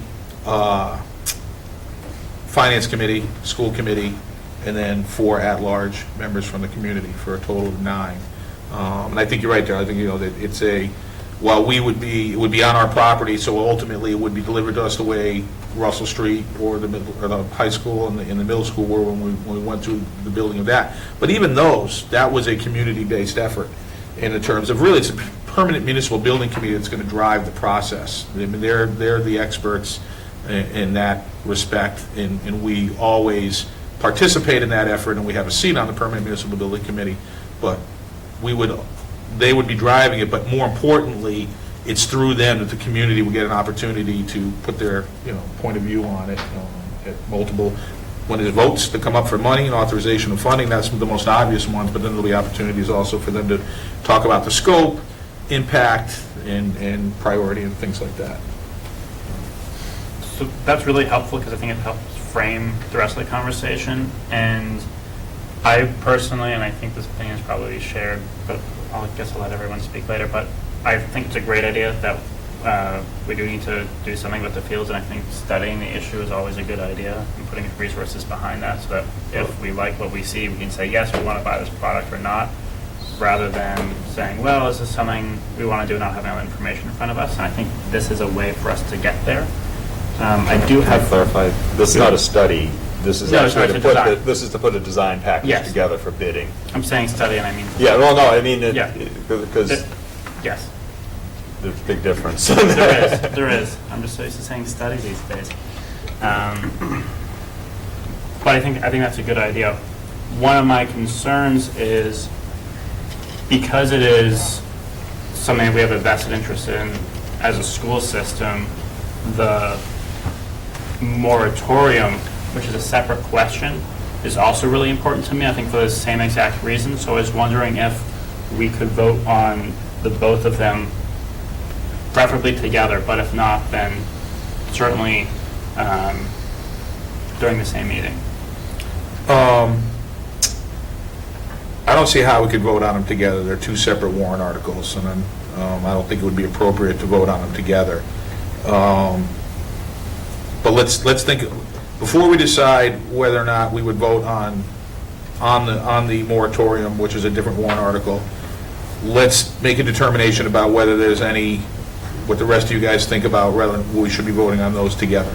Because if we're not going to vote on them together, then let's finish the alumni field one, and then we can go and talk about the moratorium article separately. I was going to just say, I understand what you're saying, but I think traditionally the elected boards don't take a position on citizen petitions. Except for the track project. Yeah, the track project was the citizens petition, and all the boards voted on it. I thought the... Yeah, but that was money. This is money. This is money, but the moratorium is not money.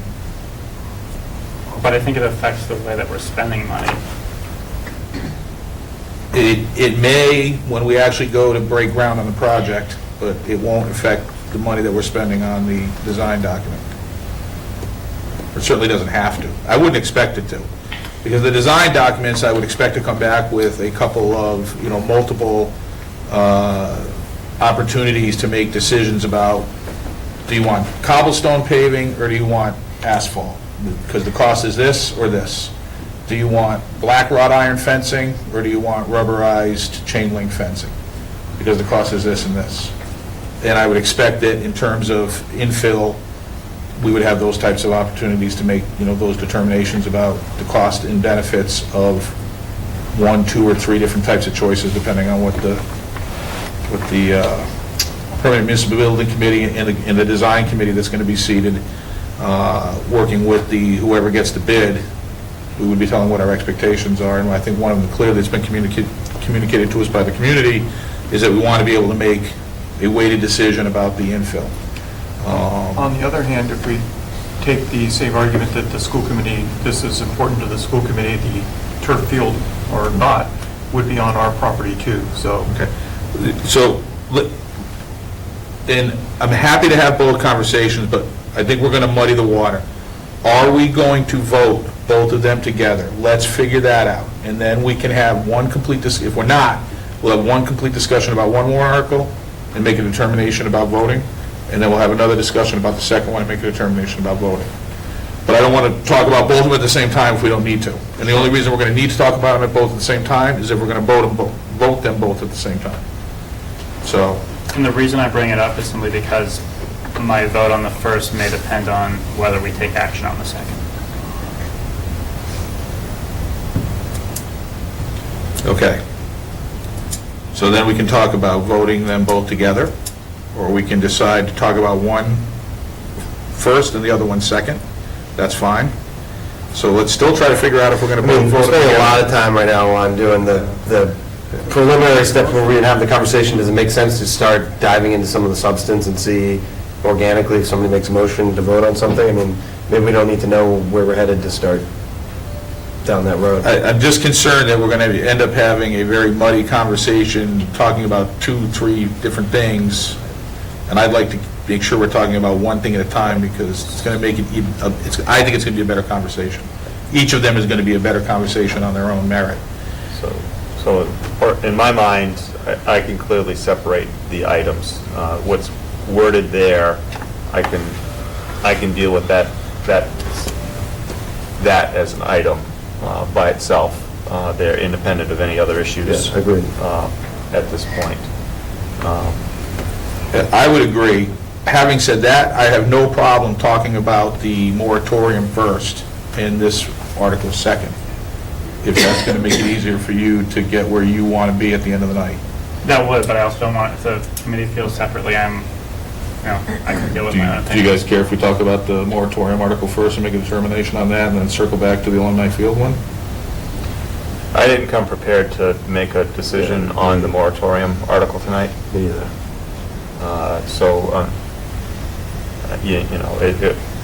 I don't even know what the wording into it Yeah, is. I haven't read the wording of it, so. From listening to you, it sounds like they are two separate items that warrant separate discussions. And perhaps you should take care of the warrant article that you have before you first.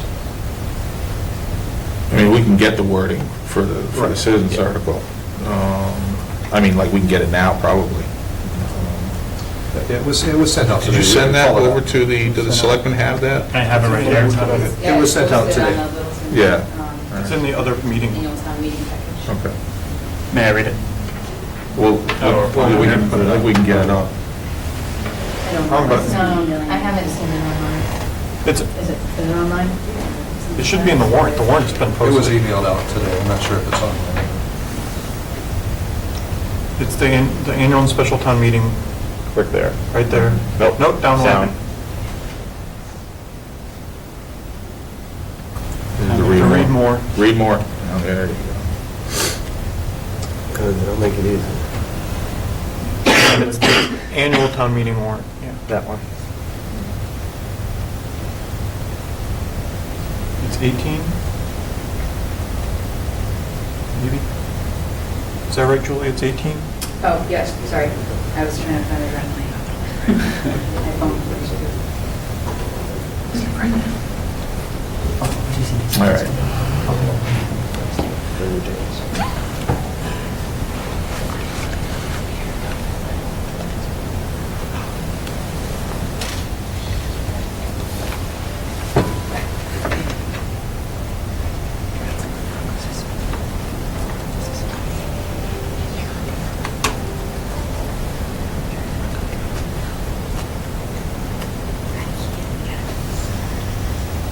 So, I mean, I've read this, and I also I wasn't at the selectmen meeting when they talked about this, but I got informed after that they did not take a vote one way or the other on it.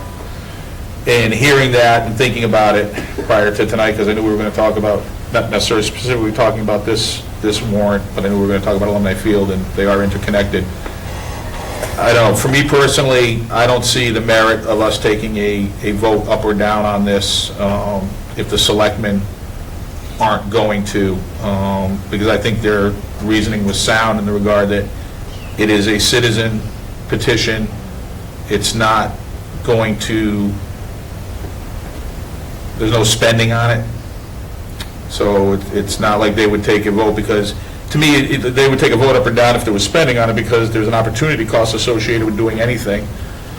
If you do one thing, you can't do another. So I could see where they would want to think about saying whether or not they support the spending of money on this article versus something else, but this is not that case. Yeah, go ahead.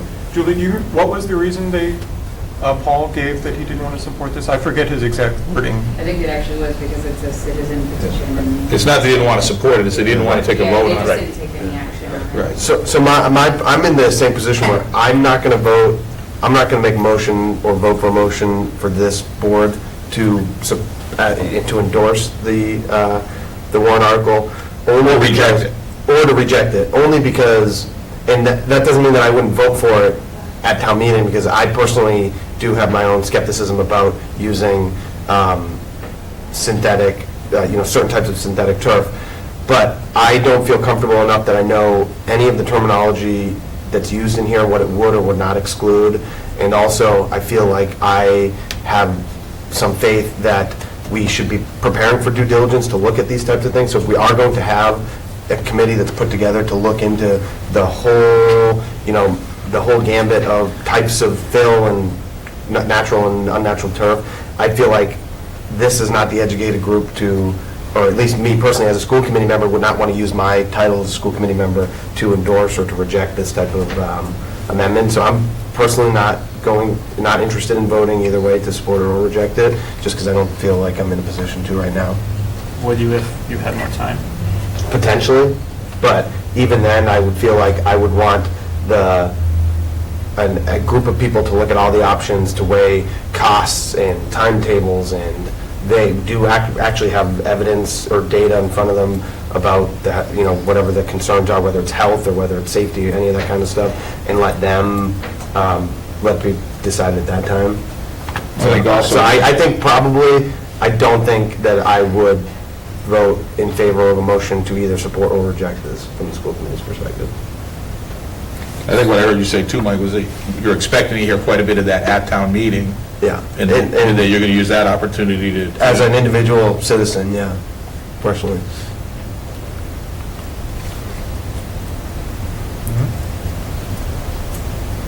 Anybody else? Point of view on that? Yeah. I have opinions on this topic, but I guess I also am feeling more strongly in terms of the elected boards not taking official positions on voter petitions, because it's the rights of the voters to bring a petition article to the town, and for us to express an opinion is trying to sway a specific opinion on that voter's petition. If this one here, if this was produced and recommended by the school committee to the Board of Selectmen for placement on the article, I think it's a different article. Right. And in a different position that the school committee is in here. I'm a little uncomfortable, again, with the historical perspective that usually the boards don't take a position on these types of articles. Right. And I agree with what Alex said, and I wasn't here, it may or may not have happened in the past, but It's not that I don't disagree or agree with the merits of the arguments here. It's just what's the role of the board relative to... Right. I have no problem as an individual going to town meeting, hearing the arguments on either side and then voting on it, but I'm not as a member of the school committee. And then, I think, obviously, we're going to have a say on all aspects of the project, and we're going to have representation on both the Permanent Municipal Building Committee and on the committee that's formed to talk specifically about this project.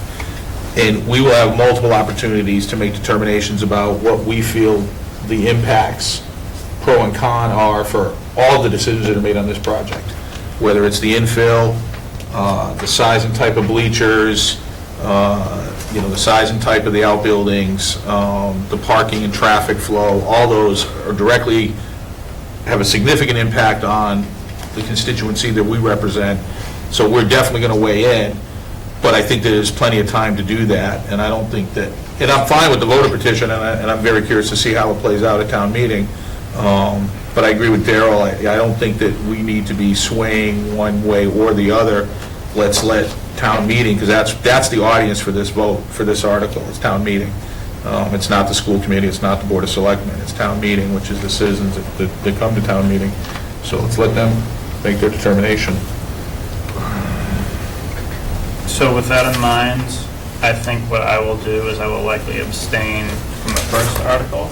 I intend on voting for it at town meeting, but to me, there's a little bit of a disconnect between the argument for making a position known as a school committee on the first article while simultaneously making a decision not to take a position on the second article. And I hear the arguments coming from over here, but for me, there's a little bit of dissonance. Okay. Just one point to make about that is, I know for sure that the alumni field renovation design article is going to get voted on before the moratorium is going to get voted on at town meeting. Yeah. So, just back to this article here, I am fully convinced that Alumni Field and its surrounding pieces need renovation. There's no doubt in my mind that the facility is past its expected life, and that we're getting to the point of even having concerns about the existing structures and other pieces there, that something that facility needs to be renovated. Based on that, and independent of any of the other issues there, I support and recommend the board support having renovation work done in the bid package put together for Alumni Field. So.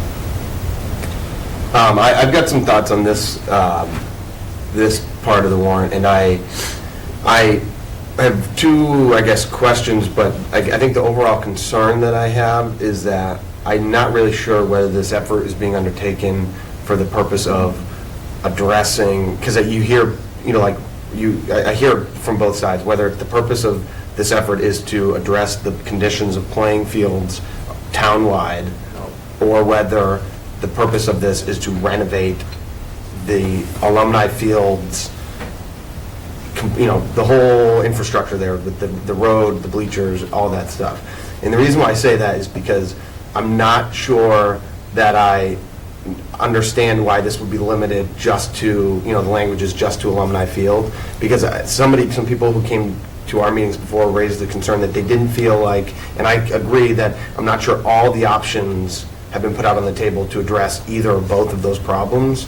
So the proposal that we were given was incredible, and I would love to see that in our town, but it was to spend $3 million renovating Alumni Field, and didn't necessarily address the concern of the conditions of the playing field, because we don't know if it would be natural or synthetic turf. And then, so that effort would be undertaken to renovate Alumni Field. And so I feel like I would like the group that is, reviewing all of this, I wish that there were some options that would say, towards the end of eliminating concerns with the conditions of the playing field, we've decided, the recommendation is to put in a synthetic turf somewhere in the town so that it can get heavy use by all the athletics and, alleviate the concerns of the fields, or to say that the conditions of the Alumni Field are so horrible that we need to have the plumbing and new bleachers, that the recommendation is to spend the money on renovating the field. Because I haven't had a solid answer as to why would we not support a synthetic turf up at the high school on one of the soccer fields, to take the burden of the playing fields there, where you've got running water and you've got all the complementary benefits there. because $3 million to get new bleachers and toilets and sinks seems like a lot of money to me. I do agree with the, I do agree, let me finish. I do agree with the, overall goal, and I think we should probably do it, but I'm worried that this is moving forward very quickly with the very narrow focus as to what's being accomplished. It's a whole bunch of things, and I'm not sure what the goal is. Is the goal to get toilets and sinks at the alumni field, or is the goal to get playing fields that have better condition? So I personally wish that the warrant article was phrased in a way such that it allowed a group of people, not a study, but a group of people to design the plans for a renovation, and they had the goal that was being accomplished and why these options addressed that goal. And I haven't seen that, but I do think that it is there is some urgent need at the alumni field that I do support moving forward with this. I'm not sure that it's being done in the way that I feel most comfortable with it being done. I just want to clarify a couple things. First of all, be careful about the $3 million, because that was one particular, very detailed vision down to the actual materials that was put forward. Right. The price tag is already potentially moved downward because they've already adjusted the original conception that was delivered to us. So I would just be careful about the number. All right, and so I guess... But hold on. The other thing is that when we think about the playing field, about alumni field, the way I think about it is we have to get rid of the crown on the field. That's an outdated design. Nobody does that anymore. And it's problematic because it really only makes that field viable for football. Yep. It does not make it viable for soccer, lacrosse, field hockey, because the ball rolls off. So the crown has to be gone. Okay, whether or not you get rid of the crown and put synthetic, or get rid of the crown and put natural turf in, the crown's got to go. The trenches, the drainage trenches, are too close to the sidelines for those other sports. They're a little bit too close for football, but it's tolerable, but they're way too close for the other sports. So again, it really limits the amount of use you can get out of that field. So those have to go. The bleachers need to get addressed. That has to happen. They're ending their useful life, and they're non-ADA compliant. So they have to get fixed. In terms of the plumbing, I guess you could argue that we've gone this long with porta potties. Why can't we keep going? But I think there's a significant... I'm not really interested in hearing the analysis of each individual. Well, but I'm trying to say that an analysis has been done that this facility is going to be used by the town. We're not getting rid of it, no matter what we ever did.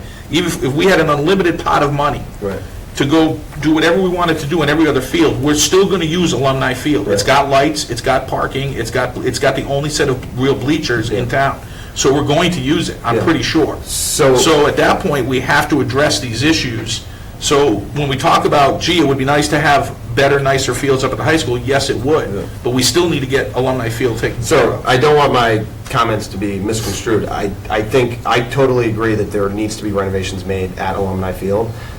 What I would like to see as part of this process, which it's not obvious it's not obviously apparent from the warrant, the language, but I would like to see different grades of renovations targeting specific goals. So you could do the bare minimum, which would say we're going to address the playing surfaces by putting down an unwearable type surface that will be used forever by a million sports. If the condition is then something that goes just slightly above that to safety of all the athletes who could potentially play there, then you talk about doing the crown in the bleachers. If it's talking about having like the long-term ideal renovated facilities for the town of Littleton, then maybe it has nicer parking and bathrooms and a nicer snack bar type facility. But that's what I would like, if it's not too late to charge this group that's I think that's implied, though, because when we did the track, that's exactly what happened. Not those particular. I wasn't. But it was almost like an a la carte type of, and we picked and choose which of those we felt were a priority. But it's not implicit because of the fact that it uses. But it wasn't implicit in that one either. Right. It was. It was implicit. Right. It was implicit, not explicit, and it happened. It's going to happen. That's the process. So then getting to the crux of it, the fact that it limits, this language limits it only to Alumni Field, means that if the ultimate goal that people agree needs to be fixed is just the playing surfaces, then there are options that could be on the table that are limited by limiting it to alumni. You mean field. all the playing surfaces? No, so if the problem that is, ultimately defined is that there's insufficient playing surfaces, then there could be debate as to whether or not. See, I don't think that's not the problem that was identified. The problem that has not been identified. The problem has not been identified, so if we don't know what the problem is, then we don't know what solution. The problem that's been identified is alumni field is in disrepair. Right.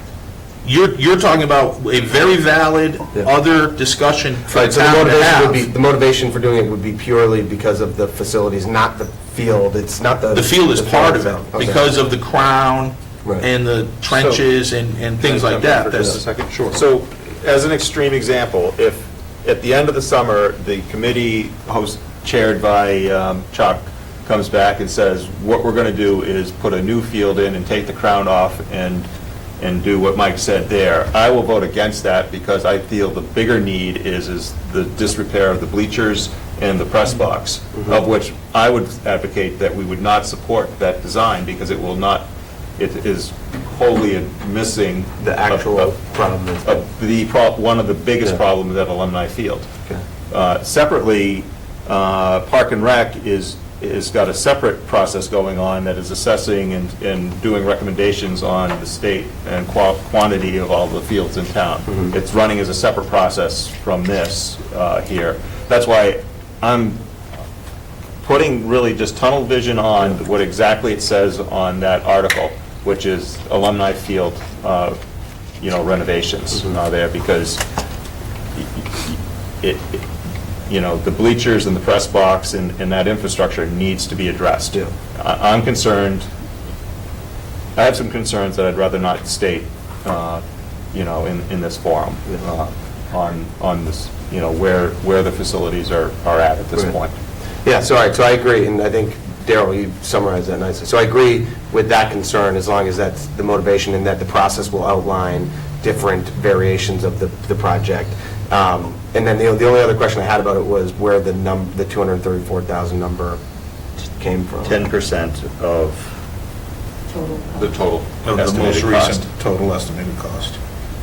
Of 2.34 million. Yeah, just slide the zeros, and that's 10%, which I think is just an estimated planning number for bid and design packages. I think they took Sean's document, which was a great document, it had everything costed out, and they pulled some things out, like there was build another softball field over by the middle school, and it pulled all those out, and that lowered it down as a jumping off point to that 2.3 million. 10% of that, which is the practice for design, is that number right there. So, and that's obviously very much estimated, both in terms of the scope. This is what the scope is designed as to get us off the ground. The scope could change, it could go up or down. Right. And then when you actually put the bid out, that'll determine what the final cost is. And I'd jump in one other thing. So just looking at the summary from the Board of Selectmen meeting, the Board of Selectmen will make appointments to the Alumni Field Renovation Design Advisory Committee on 25 April. That will be when the formal committee gets appointed that's going to oversee the construction of the design package. Okay. And take inputs and modulate sort of the inputs to the architect towards the design. And that will be the committee that will be doing the alumni field part of that process, Right. not necessarily the Park and Rec overall study process, but I think Park and Rec will also have a representative they will on have a that, representative. on that committee there. So, Anyway, I just wanted to. Mike brought up a great point about the purpose of the project, and I think we are trying to hit a couple of birds with one stone. I absolutely agree with the bleachers. I heard it when I was on PNBC. It's something we need to address ASAP. The parking, if we can increase more parking spaces, that's nice. But Mike, what you brought up in terms of is it to create a better alumni field venue, or is it to alleviate strain from a town-wide perspective? I think that's really important, because if you look at 10% of 2.3 million, it is free cash. But let's say we spent, and this is hypothetical, let's say we spent $2 million over 10 years on maintenance. Because we have seen that the town has not been able to keep up with the number of fields we have now. And one solution to that could be synthetic turf at Alumni Field. Another solution could be better investing in the fields we already have with better maintenance, which we can't do because the highway department is understaffed and has a lot on their plate. And so they do a pretty good job, but there's more. There's a lot of room to fill there. So when we think about how we spend the money, I know we don't like to use one-time funds for operating costs, but if you were to set aside $2 million over a 10-year period, and I'm just, back of the envelope, I don't know what this is coming up with, but Nate, would that solve your maintenance issue and mean you could greatly narrow the size of the project? I don't know. Yeah. I just, to summarize the point that I had, I, throughout for the 2 years or whatever this has been discussed, have seen these as two problems that were interrelated and felt like there could have been options put together that would allow both of them to be accomplished in sort of the same breath. Whereas this is like, I guess, really targeting the more urgent, to Daryl's point, like the more immediate concern of the safety concerns at Alumni Field. And then we'll also address at some point, there'll be a decision needs to be made about the turf that's being played on it. And they might be able to accomplish the lack of playing fields by choosing which type of turf they'll use, I guess. So.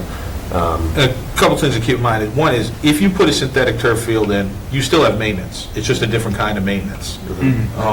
And we'll figure out, a significant part of the discussion is going to be about is there truly a cost benefit to synthetic turf if you put away the concerns about certain types of synthetic turf.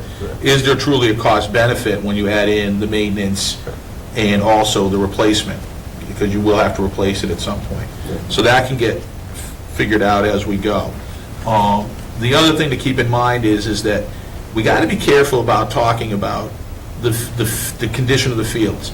The condition of the fields overall in Littleton, except for Alumni Field as a facility, because of the crown and some of those other things, and the one field that the boys lacrosse plays on at the high school, the rest of the fields are actually okay relative to the amount of money we put in them. They should be better, but the only way they're going to get better is if we put more time and money and manpower on them. And as a town, we're going to have to figure that out. But they're actually okay relative to what we're doing.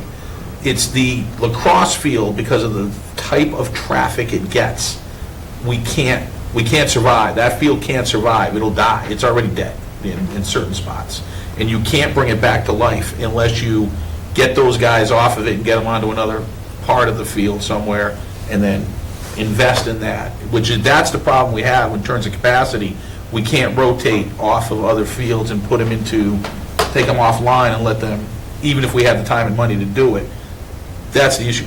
If we're going to have this problem, no matter what we do at Alumni Field, unless a synthetic turf field goes in, and even if it does, we're still going to have all these issues that need to get addressed. And when Daryl talks about Park and Rec, trying to come up with some, planning on that, that's why it's important. This is not a panacea. This is not going to solve the issues that Park and Rec is trying to get their arms around and benefit the town from it.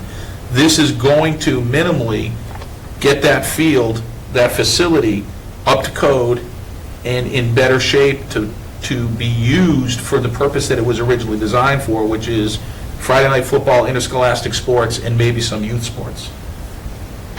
And I think as a school committee, we need to be supportive of that because our kids are playing on that, and it's time to do something for that, and it looks like we have an opportunity to do it, so let's move the project forward. All the rest of the stuff we're talking about, that's got to happen too, but it's got to happen beyond this and almost parallel to this, because this is not going to solve those problems. So I'd like to make a couple comments here now. I agree with a lot of the comments that Mike made about, and Daryl made. It seems like this money's getting out a little too fast.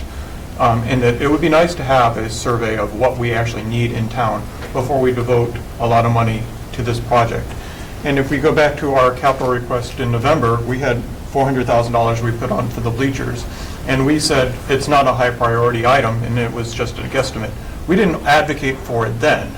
So now all of a sudden we're changing our opinion, and since someone else made the article, and we want to say we should be advocating for it now.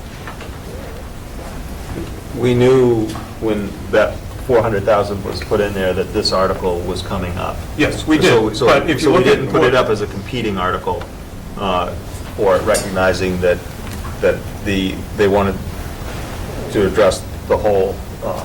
But what was actually sent to What's Bonnie said muddy- it was a what's- placeholder. It was just a placeholder. We weren't asking for funding. It's been a placeholder on the capital list for how many years now? 5 or 6, I believe. So that's been there for, and the reason that, I think Daryl's point is right, the reason that we didn't necessarily focus on it more this year than we might otherwise have was because of this. But it's been identified. I fully agree that Alumni Field is in awful shape. All of the things that you mentioned about the crown, the gravel, the bleachers. I'm just think that some of this is jumping the gun, right? That it would be nice to actually have a full study on what we need in town. Having said that, the town's basically offering us $235,000 that's not coming out of our budget to repair one of our fields. So I'm torn on my position here, right? They're offering us effectively free money. It's taxpayers' money. It's money that we paid, but it's money that's not coming out of our budget to fix one of our facilities. But I don't know if you offered me the $235,000 for the school committee, this is how I would spend it. So the other thing I would just, and I understand your point of view, Mark, I would be careful about the rush to fix Alumni Field. This is not a rush. We have been talking about this in earnest for 2 budget cycles now, but it's been identified prior to that. It's just that now the opportunity to fund it has become more real, and I think that's why it's picking up steam. But I would be careful about calling it a rush to fix Alumni Field, because this is something that's been on the periphery and is just moving more forward because the money's there and also it's getting worse. So ultimately, I totally support the efforts to renovate the field, because I think there are so many safety concerns. And separately, we've said it for multiple, over 2 years, and I've said it multiple times here, that I think that the conditions of a couple of our playing fields are embarrassing and unfair to the kids who play on them. So with the expectation that both of those issues will be discussed during this process, and that there will be some process where different sort of, this whole thing be fleshed out and the costs of doing specific items will be addressed, and I personally support the language as it's written, and would move that the school committee supports the language that we have before us. All right, was that an actual motion? It can be, if people are prepared to move on with it. Is there any other discussion you want to have before we entertain a motion? All right. This is a motion on Article 4, Part D.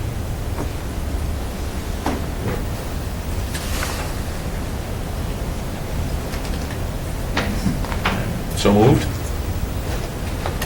So moved. Is there a second? Second. All right, so we have a motion to support Article 4, Section D at the special town meeting on May 2nd.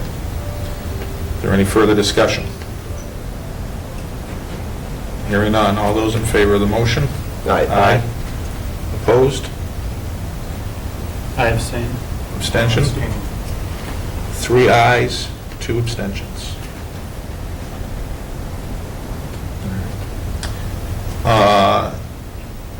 And I just want to make sure we've made our determination about the citizens article relative to moratorium. I think we decided we weren't going to entertain a motion on that. All right, thank you.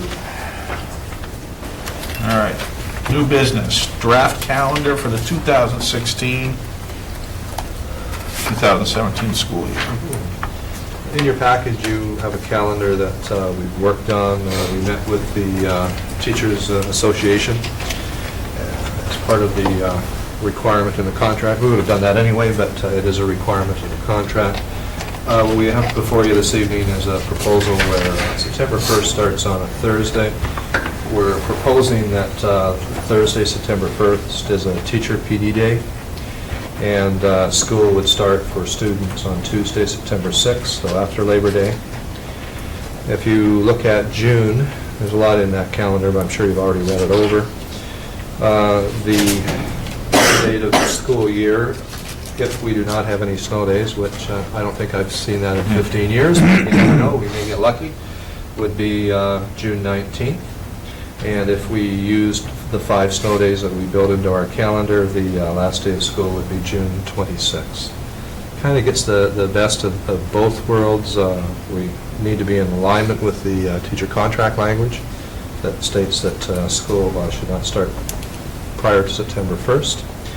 We will be negotiating a new contract next year, starting next year. So as we go on the agenda this evening, you'll notice that we have a survey that I'd like to discuss with you as well. Everything else is very similar to what you've seen in previous years. All right, details there to look at. It's all mapped out. So we haven't added or changed the holiday schedule. No, we have not. Okay, and we're taking one full-day professional development day on a day that's actually a national election.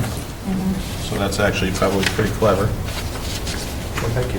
This is the third year we've done that election day? Second. This will be the third year. This will be the third Yeah. year. And it means that we have the middle school free for the elections at the Right. meeting at the high school. And we've really been working on surrounding districts to organize that same day so that we can collaborate and have workshops with our teachers. It makes, I think, a tremendous difference if we can get our teachers out into other districts and develop those partnerships. So Air Shirley is bought into that now, and Groton Dunstable is pretty close. So we're hoping within the next few years. And we're also looking at a couple of things. The specialty areas in our district where you don't have a lot of specialty teachers or psychologists, for example. Having that opportunity to get together as a group and work on joint projects will be beneficial to all districts. We, like every district, are paraprofessionals, something that we've been taking a look at. We do offer some training to them now.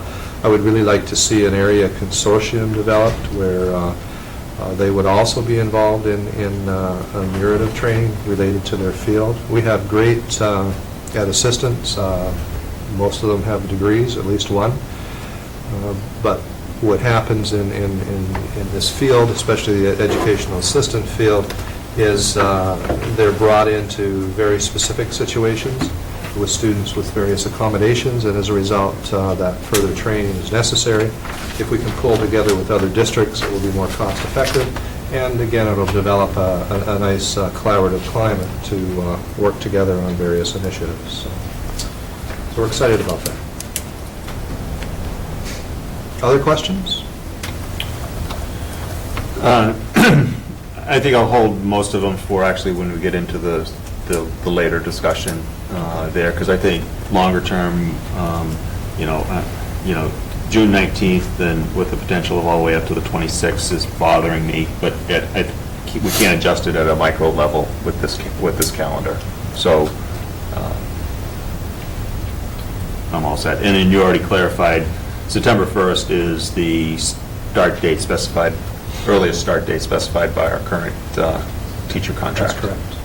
There, so I'm fine with the calendar as presented. I have some questions on that half days. Yeah. How do we pick how many half days we have? Talking to I've seen a lot of concerns from parents that they hate the half days. A lot of them do because it screws up their daycare schedules. And we're not consistent with what other districts do as far as the number. So could you just kind of... Sure. The half-days are actually, the PD half-days are negotiated in the teacher's contract. We've talked offline a number of times about having more full days, but as soon as you do that, you're adding more days to the calendar year. So it's kind of a catch-22. Most districts do have half-days. it's necessary in order for us to work with our teachers in the area of professional development. If you set high standards for your districts, which we all have and want, we need to create times for our teachers to work together and do it in a fashion that isn't going to cost us a tremendous amount of money as well. Every time we add a day, we would add approximately $55,000 to $60,000 for salaries. So it's the best we can do at this point in time, but it is necessary. So the language in the contract is an hourly basis that they... We don't, for the current half-days, that's just part of the regular year. If we were to extend a day, that would have to be negotiated. Mm-hmm. And we actually did extend the election day in our last contract negotiation. We did very well. It didn't cost us $55,000. But there comes a point in time, I mean, I think we've exhausted that collaboration. And if we start doing any more, there's going to be, I think, more serious discussions. One other clarification, because I think there's confusion when I read some of the other comments and some of the other things here, is we don't shorten our year if we don't do these half-days. Right. That's right. Which I think is, I don't think everybody fully understands. Could you maybe just elaborate on that, Yes. just so make sure everybody understands? We're required to have 180 days of instruction a year. So those half-days count as instructional days. So if we didn't have those half PD days, we would still have the same number of days in the school year. So we can't shorten the calendar by not having those half-days? No, we cannot shorten the calendar. But the days would be more traditional start and Yes. stop times. Yes. And one other thing regarding the half-days, if you look at the school calendar again, all the half-days are not for professional development. A significant number of half-days are for parent-teacher. Right, and that was a question that I was going to bring up myself right now, because there are 12 professional development half-days. There is one for Thanksgiving break. That's going to happen. And then the last day of school is always. And then, but there are 5 early dismissals at the middle school for parent conferences, and there are 6 early dismissals at Shaker Lane and Russell Street for K through 5 conferences. How much thought have we given to, or how recently have we given thought to, is that still the right way to go about doing that, and is that the right number of days? And there are also evening parent conferences on the calendar, right, for both, all the buildings really, but primarily for those 2. We've entertained discussions. What we're trying to do is obviously meet contractual obligations and make sure that we hold conferences in a fashion that allows us to get as many parents in as we can. And the only way you can do that is to compartmentalize when you offer conferences. K through 8, it's the best way to do it. You do need evening conferences, and if you didn't offer the half days, you would have to offer more evening conferences, and teachers would. So that I get, and I just want to make sure I ask a question. Do we truly need to, if we took away a half a day, do we truly need to replace it? Are all the hours that we block out truly being used? And I'm not saying they're not, I want to make sure we all get it. The hours we blocked between those days off and the evenings for all being, no, not professional development, for the conferences. They're being used. And the parents are showing up and they're We're actually having a discussion with our high school right now in terms of what we're doing with conferences there. We still feel we want to do more, and we're trying to figure out a way to do it without having to negotiate more time for teachers. So they are fully used, and our teachers are going around the clock during those slots. So I appreciate that. I just wanted, I kind of expected to hear that, but I just wanted to get out there. Then my other question I have is, and I know why. The middle school works on a trimester actual grading, you start the thing, you take your all this kind of stuff. K through 5 obviously does not do that, because they're all different days. Is there any opportunity to? They're trimester. They do. They do? All pre-K days, trimester. Okay, then is there any chance, like, correct me if I'm wrong, but these are all different days between the two buildings. Is there any opportunity to make them the same days? Well, we talked about that, but we have. So like the K through 5 conference days are not the middle school conference days, and the middle school conference days are not the K through 5. So what are they doing, professional development on one day and the other school is doing? No, the middle school stays in the whole day, and K through 5 gets out early. Okay. I'm just thinking about parents that have kids in both buildings. right. You've now doubled the number of days they've got to deal with that. That's actually why we do it. So we can. Because we have parents with 2 and 3 kids in 2 and 3 different schools, and the feedback over time has been that if you have a child in Shakerland and at the middle school, and they're at the same time, it's difficult to have a conference in 2 places at the same time. And we're scheduling tons and tons of parents into very limited schedule times already. So that's actually direct feedback over time in the district. See, I would like us to take another look at that, because I'm thinking about it as a parent. And my attitude would be, of course I'm not going to schedule at the same time, but boy, I wouldn't mind having one and then walking down the driveway and getting the other one done, and I've only had to deal with one day that I had to take off from work to get this done, or my day. And more importantly, we've cut down on the number of days where, you know what I mean, at least it's the same number of days each kid is going to be out, but as a family, I'm out, now I'm only out half those days. And then, with that in mind, maybe think of something real quick. If we can't do that still, and I'm sure you guys have done the calendar apart a million ways before, but if we can't do that, because you don't want them overlapping, if you had the professional development days for one school on the same day as a conference for the other school, that would still be one universal half-day for the district, and the parent still doesn't have the issue of having to have multiple conferences on the same day, if that is the concern. Yeah, one thing you have to take into consideration is, one school, if I look at the middle school, and the only reason I know this, I was looking at conference scheduling with Mark the other day, we have 400 different interviews. So you can assume that within those 3 schools, you're running 1,200 interviews.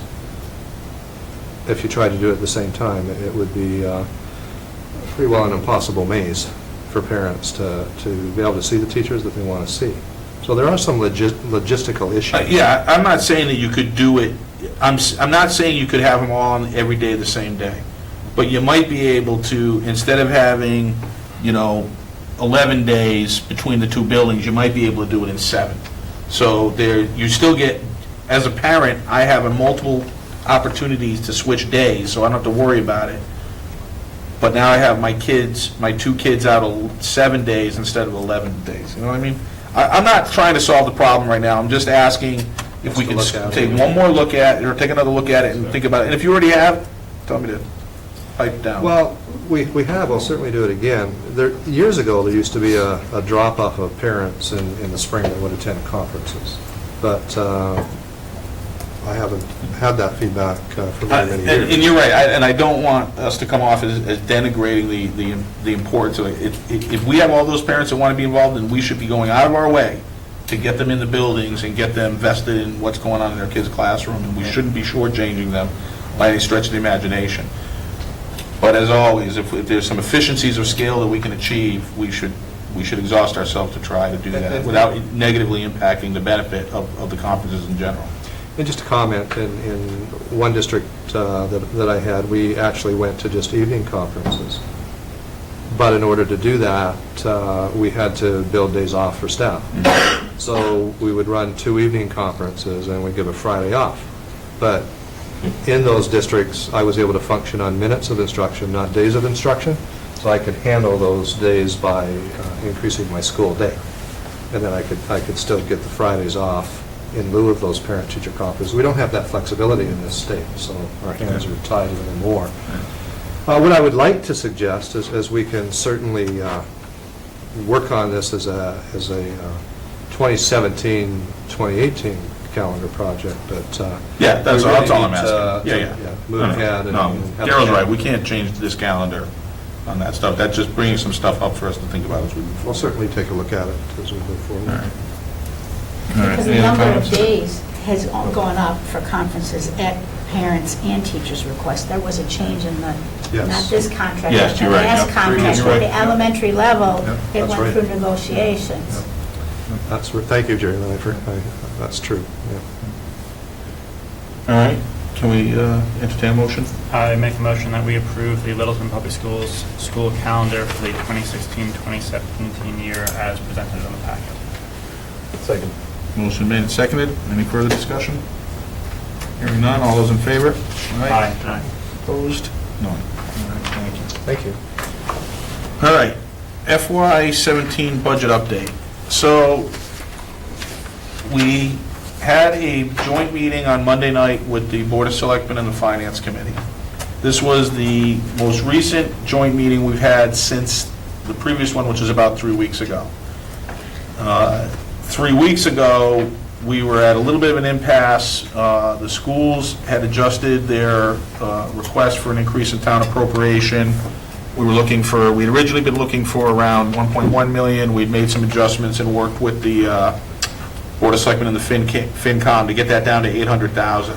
However, the town finance team felt like based on the revenue projections they had, that they could only support $700,000 in an appropriation increase and still do all the other things they wanted to do for all the other town departments. And what we agreed was that the assistant town manager or town administrator would go back and look at her revenue projections and see if they had changed at all and if that would allow us to get closer to that $800,000. She actually was able to adjust her revenue projections upward by $50,000. So we were looking for around 800. We didn't get to 800, but we got to 750. So what you see here on the screen is what we talked about at our public hearing 2 weeks ago was we were looking for a town appropriation of $18,050,000 using circuit breaker $893,000. We were hoping to only use $482,000 out of school choice and then other revolving for a total spend of $21.5 million. The town model had us stuck at an increase to $17.9 million, which would have meant we would have had to meet that $21.5 million number, we would have had to spend $582,000, almost $583,000 out of school choice. After meeting on Monday night, the appropriation goes up to $18 million. To get to our 21.5 total spend, we will tentatively spend $533,000 out of school choice. We don't really need, at least I don't think we need to revote anything at the moment, because the motion that we made and voted on gave the superintendent the flexibility to spend up to $21.5 million, depending on how we got the appropriation, would indicate how much out of choice that he would be authorized to use, assuming that everything else went the way we expected to do in terms of circuit breaker and other revolving. The other thing to keep in mind is that we're still not done. The process on the state side is still unfolding. And as a matter of fact, we got information just yesterday that Chapter 70 may increase by around $50,000 more than had originally been put forward by the governor's budget. So they're still making their sausage, so we don't know exactly what we're going to get. And that's very new information. We haven't had a chance to talk that over with the Board of Selectmen or the Finance Committee or the town admin team. So I really don't have anything to say about that other than it happened, it was reported in the press. And just this process is not over. So this is where we're at. That current agreement number is sort of the flow we're looking at. A town appropriation of $18 million, our circuit breaker, school choice of $533,000, our revolving, and our total spend is what we said it was going to be when we voted it a couple weeks ago. The nice thing about the budget that came out yesterday is that even though Chapter 70 went up, the local aid number put out by the governor stayed the same. So it's not like they're robbing Peter to pay Paul and we sort of get screwed either way. The difference, one place they did take the money from to increase Chapter 70 was in the charter school reimbursement. So if you're a city or town that has a lot of charter schools that you feed into, you're going to feel that hit. And some cities have actually even though they saw Chapter 70 go up, they actually lost money. But we are not in that case because we don't have that many kids feeding into the charter schools. So it is a moving target. But I think this iteration is better for Littleton Public Schools at least than the last one. So Mike, would you say that as this gets closer to town meeting and the budget numbers start firming up, would we be advocating that if the town saw a net increase in Chapter 70 minus the offsets that the state charges us, that monies, we would encourage that to be applied towards the appropriation so we could reduce the school choice? I mean, that is, personally, that is what I would propose that we advocate for, because when you look at this model, the issue is that the $532,000 is, out of school choice, is $132,000 more than we're projecting that we're going to take in.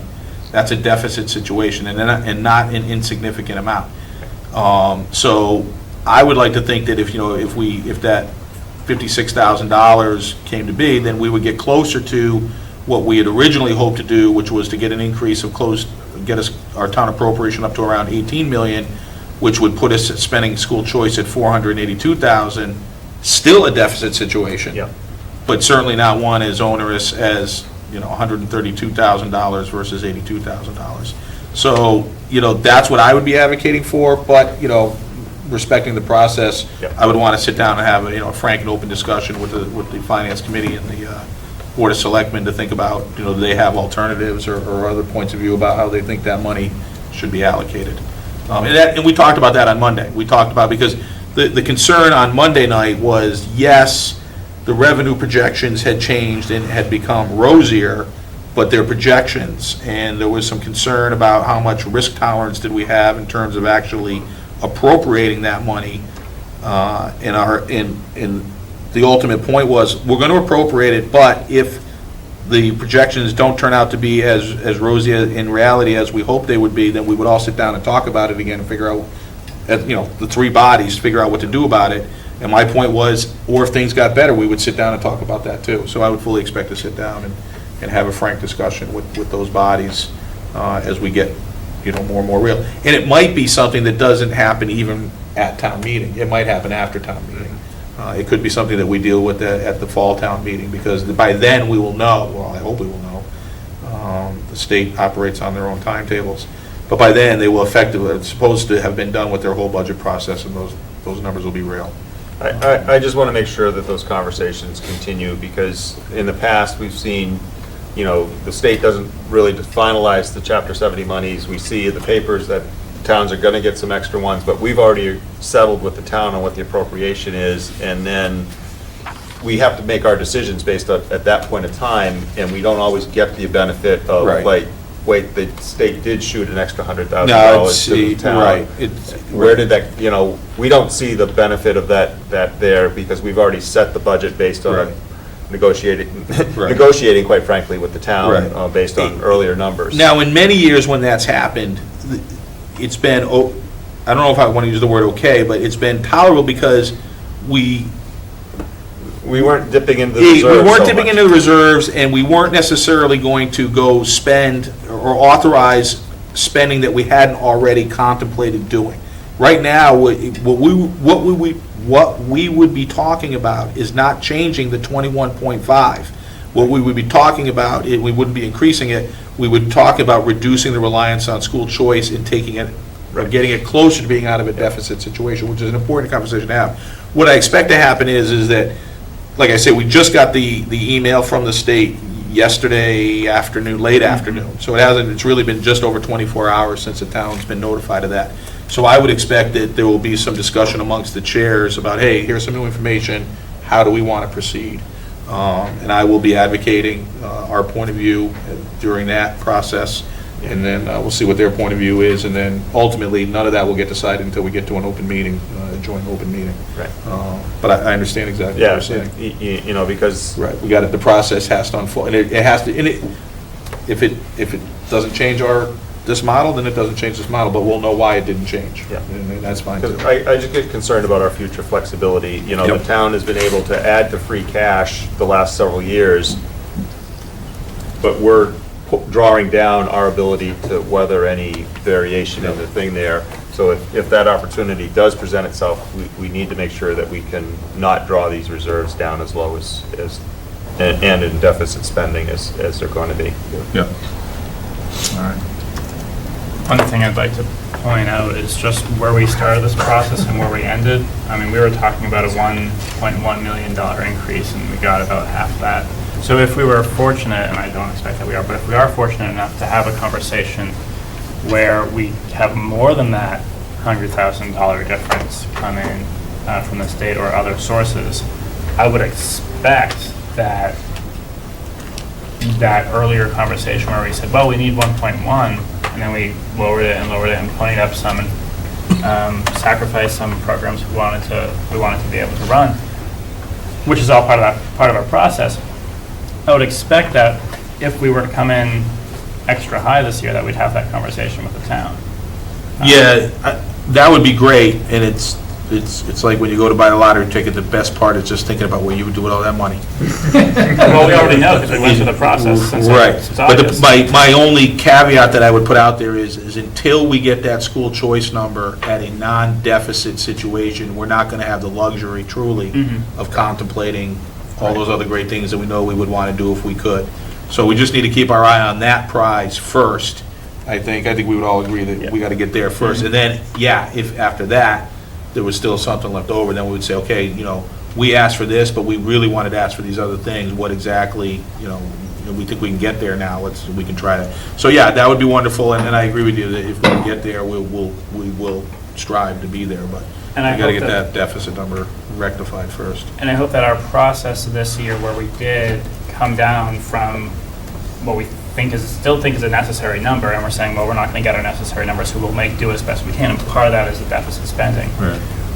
When we get to the point where we have the conversation of, if we have if there's an additional $100,000 that comes in that hasn't been budgeted yet, if the automatic response is, the school department needs this, let's go straight there. I'll sort of say, well, you haven't been paying attention for the last 9 months.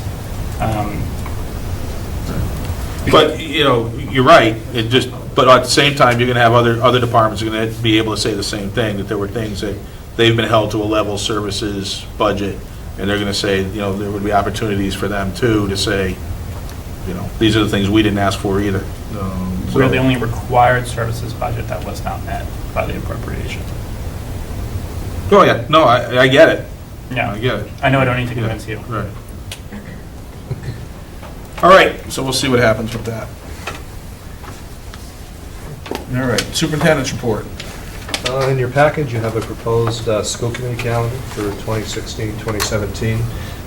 August 18th and 19th, we usually book 2 days, but we usually only use one. But if something comes up, we already have a date that's booked. So fairly similar to this year. So we scheduled the public hearing for the budget for March 23rd next year. Questions? If there are none, I would love to accept a motion for approval. Motion to approve the school committee calendar for school year 16-17. Second. Motion made and seconded. Any further discussion? Can I discuss vacations? Which vacations? No. Yeah, exactly. On this one. I'm looking at December 22nd. I'm like, okay, we'll make it. All right, all those in favor?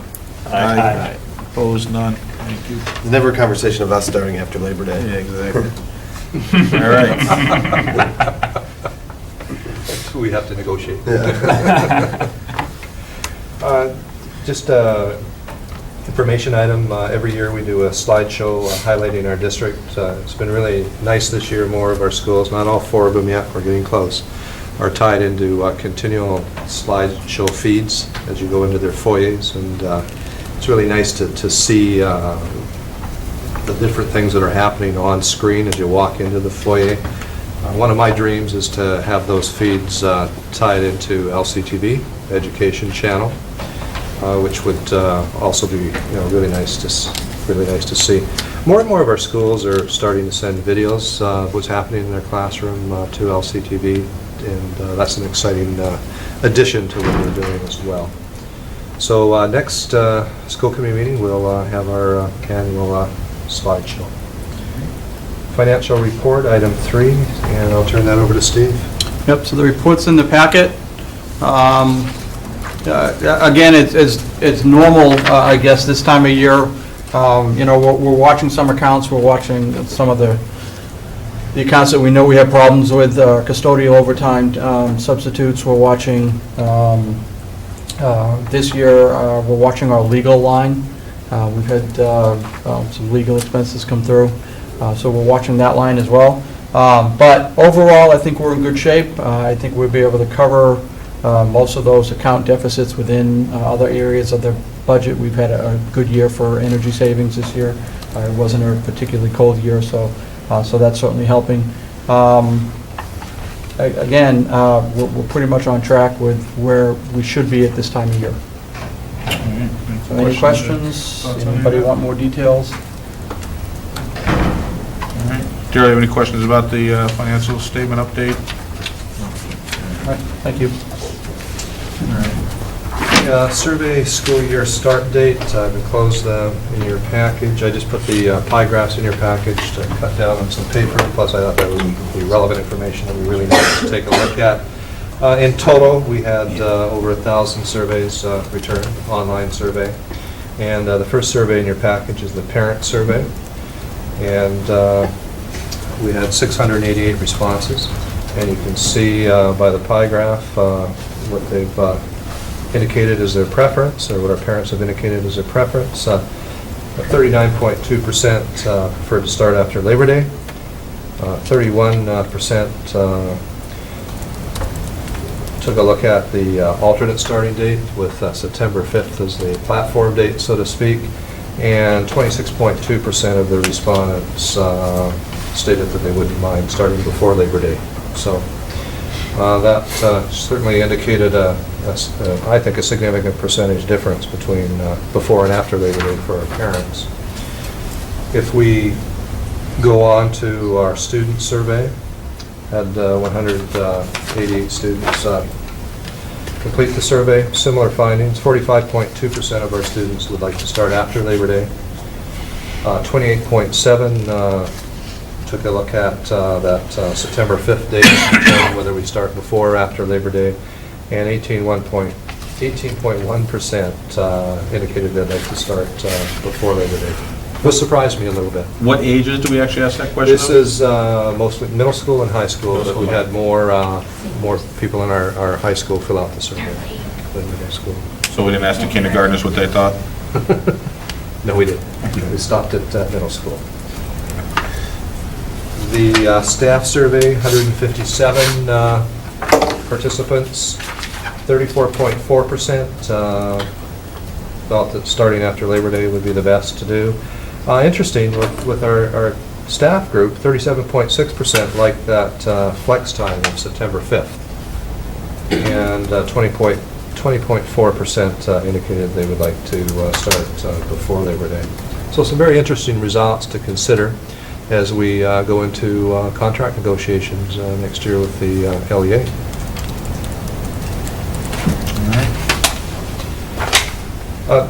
Just one more comment. It's if you had a chance to read all the comments that I'd sent you, it is really nice to be able to do surveys every now and again. At least we're getting over 1,000 responses, and that adds more relevance at times to some of our conversations when we're dealing with change within our school district. So I would encourage us to continue to look for as many ways as we can to get feedback from a broad audience. And it's difficult. I mean, this is my 28th year in administration, and it is hard to get people to the table. People are so busy. They were 28 years ago. Nothing's changed. But surveys certainly do help. You very seldom get a very high return rate. If you're doing a 50% return rate, you're doing really well. But it does give us some more information that we can take a look at when we're looking at changes that are even transactional in nature. It's just nice to have that information. And that brings me to the end of my report.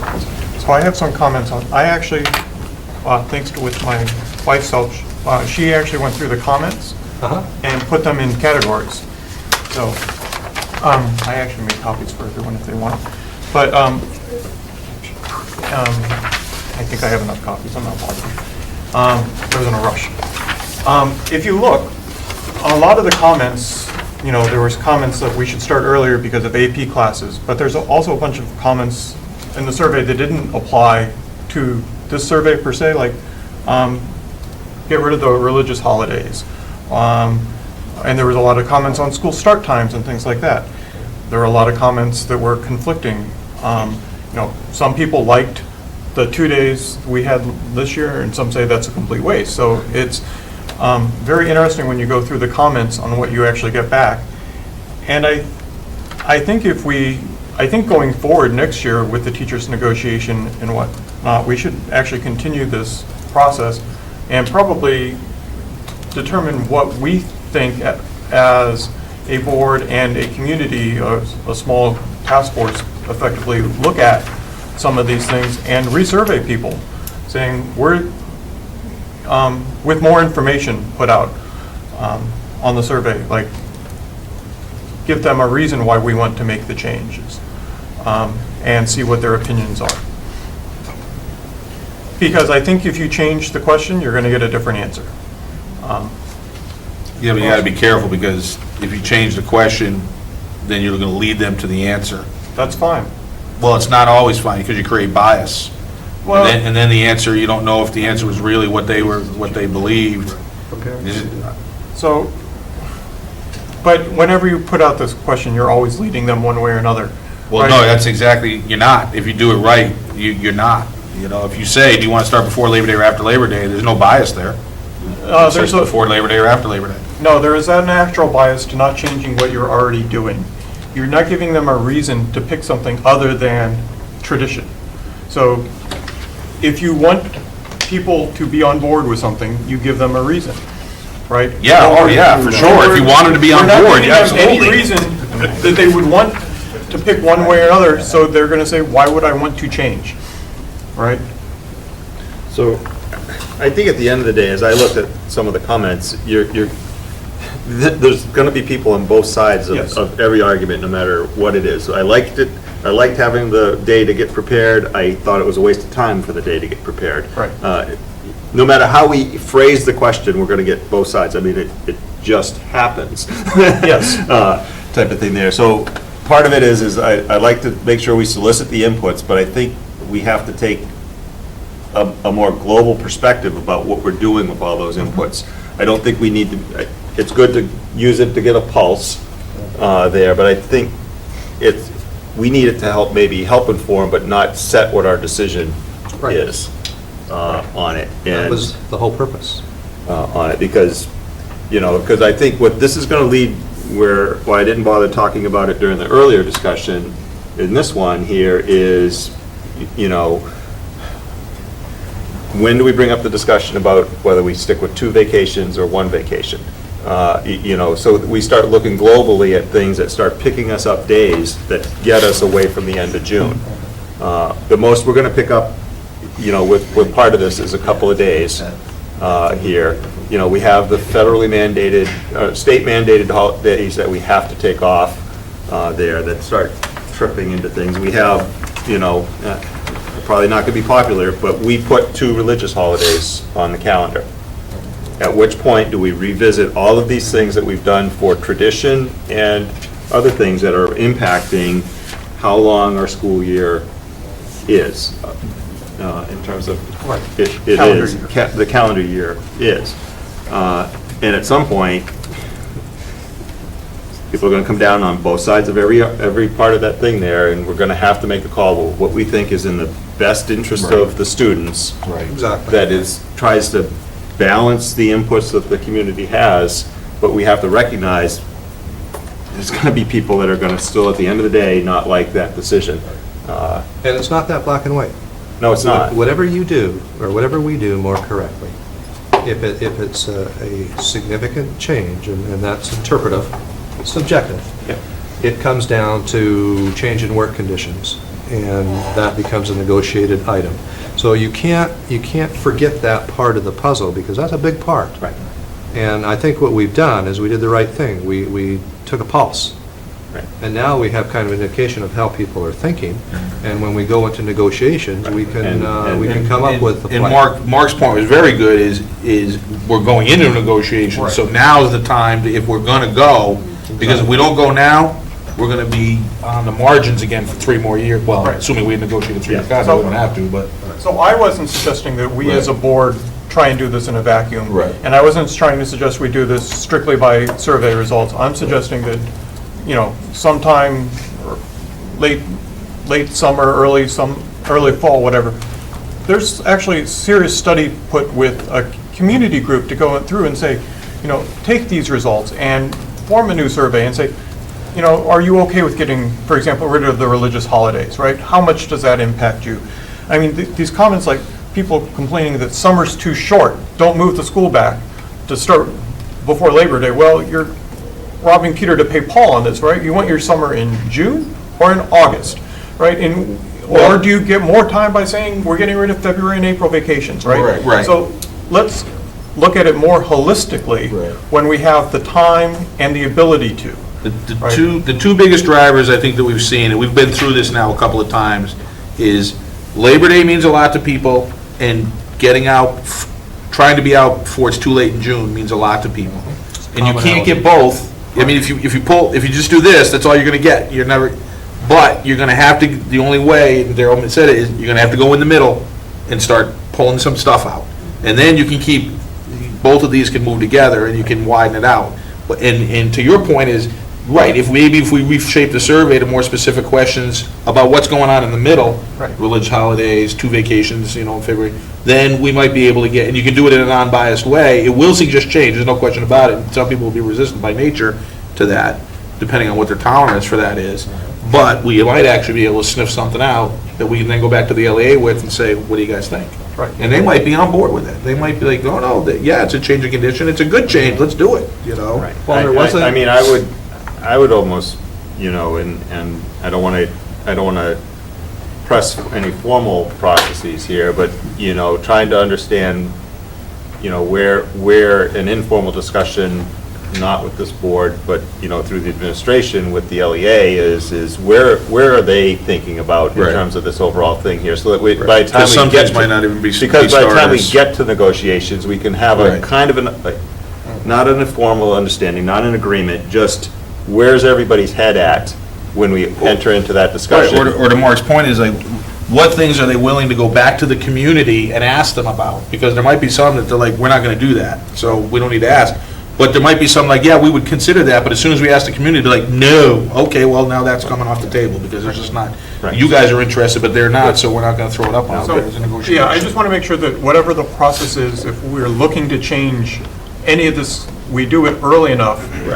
Before and with enough input that we can satisfy as much of the community as you can and the negotiations. We would be thinking what, that we're gonna, October, November, we're gonna start?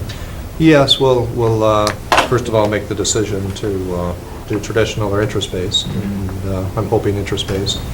And then we'll have to go through training again, if that's the case. So I would say November 1st start date. We could start having, conversations. But, I guess what I'm suggesting is that we start, I understand the community side of it, but, do we start informal discussions about putting the start date on there, the religious holidays on there, and the 2 vacation weeks, relative to the informal discussions there, because, so we know what kind of field we have to play with there, because I can guarantee at the end of the day, even based on the comments, if we say, well, we want to eliminate the February vacation and consolidate it with March, the people that say, well, I already got timeshare time at that is going to just be violently opposed to the thing there. So, but do we center our decision around a vocal group that may have a family tradition that they don't want to disrupt?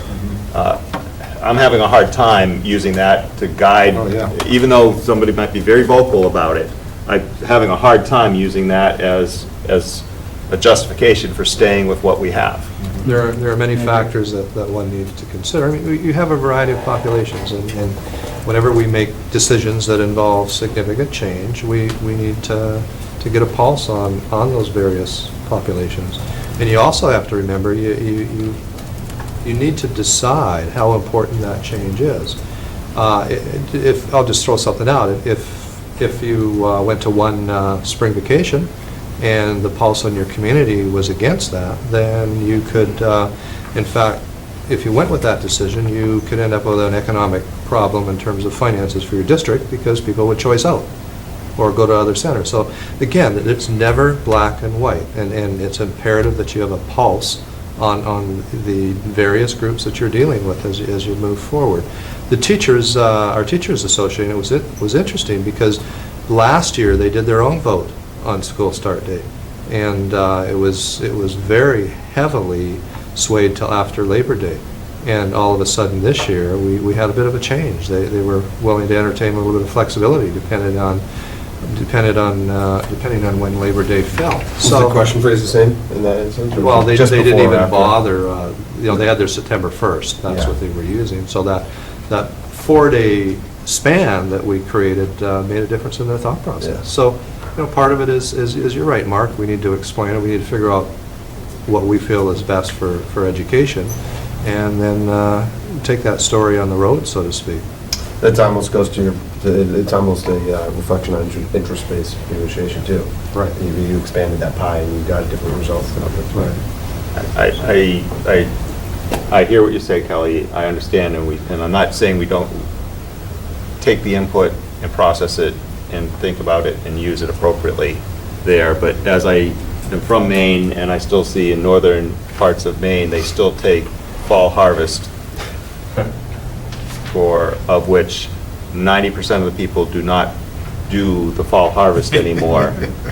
But they adjust but the tradition is so ingrained that they start in August, go for 2 weeks, take 2 weeks off, and go back to school, because that's the way we've been doing it, even though not a single one of those families needs the children to do the fall harvest. But I can tell you, when I was a superintendent in northern Maine, that I knew many superintendents in northern Maine. Many of them tried to change that and were not successful. And it's a cultural component. As soon as you hit Holton, that's what you get. Yeah, no, but so at some point, though, it's a hard call that's got to be made. Right. But it's also a political call. I'm not going to go into that with you. Yeah. Yeah, if you know what I mean. Yeah. Great discussion, and again, what's powerful about this is as a school committee and leadership team, we're always looking for ways to improve what we do, and that's part of who we are, and it sometimes we need to take risk, and this is just kind of setting the platform for further. I would like to see if we can get some consensus on one takeaway from this, though. I like the idea of, personally, and I'd like to see if you guys agree, of as you have your normal interactions with the LEA, to maybe start to introduce this so that if we can get some ideas to come that they think might be, that they would be willing to at least consider, then we can go back and see if we can get the community to at least say, yeah, well, we don't have to get a thumbs up or thumbs down, we won't. But at least we can start to take another pulse that'll help us make a determination of should we introduce this as, or how much emphasis should this be in the negotiation that's not as far away as we think it is. So is that all right? Yeah. All right. Sounds good. All right. All right, great. Thank you, Mark. Thank you, Kelly. All right. Interested citizens. Somebody go hit number 1. Really? Really? I told you guys. She wants hit it a hot zoomed button. in on her. You would hit a hot button to me today. The one right here? Nope, Uh-oh. on the black. Oh, glad I asked. Oh, so close, but not so far away. Oh, gee. Right above the piece of paper. I hit a 1 here and it went on. Right above the piece of paper. Yeah. Oh, okay, it was covered. Yeah, that's me right there. Give it about 30 seconds. I hit 2 1s though, just so And you know. we'll see what happens. Yeah, we know what's going to happen now. Guess we'll find out. There's another one lit up there. Okay, well, John, you're we'll like, go from there. 2 1s are now. So you needed to know my name and street, right? So it's Judy Osgood and Pamela Way. And yeah, Daryl and I were joking earlier that I'd be sitting in the back of the room and I was not going to get up and talk today. But you did hit on the hot button of half-days. So half-days, we call them half-days. Parents call them half-days. I know they're early release days. I know that they count as full days. I did not realize that the 18, if I counted correctly, looking at the whiteboard, early release days for K through 5 and the 17, I think what it is for middle school, was almost double the amount of early release days because of the count of the Parent-teacher interviews. what is it? Parent-teacher interviews. Parent-teacher conferences. And so I did have a parent a couple years ago say she just started a new school district and why did they only have 10 and we had 21 that year? It seemed like a really big discrepancy. And I get that. However, when I do look at my child's Google Sheet for sign up, there are usually several slots that are not signed up for. So talking about having 3 days off for K through 5 plus a session for evening just seems like maybe we could look at that a little bit more. And I'm talking as a parent who my student has 2 parent-teacher conferences because not only do I go, but his dad goes, and we do not go together. There's 2 separate conferences. So that's doubling the slots, okay? And there's still empty slots. Now, I don't know if that's because parents and teachers are really nice and they do phone conferences outside of conference day or something, but I think that might need to be looked at again. Yesterday, I just got a text message from another friend of mine that said, "What's with all these," and lots of expletive, half days? I'm tired of it. Now, she has school in K through 5, and she's got a child in 8th grade. And so she's going, "Oh my gosh, didn't we just have a half day? Wait a minute, now my other kid has a half day. Now what am I gonna do?" So then it does go back to the daycare, whatever. So, I'm not just complaining. I actually sat back there and did write some stuff down. So, the first one was to think about taking only maybe 1 day a week instead of the 2 days 1 week and then 1 day the next week. I don't know how that works, to reduce the number of early release days as far as the parent-teacher conferences are concerned.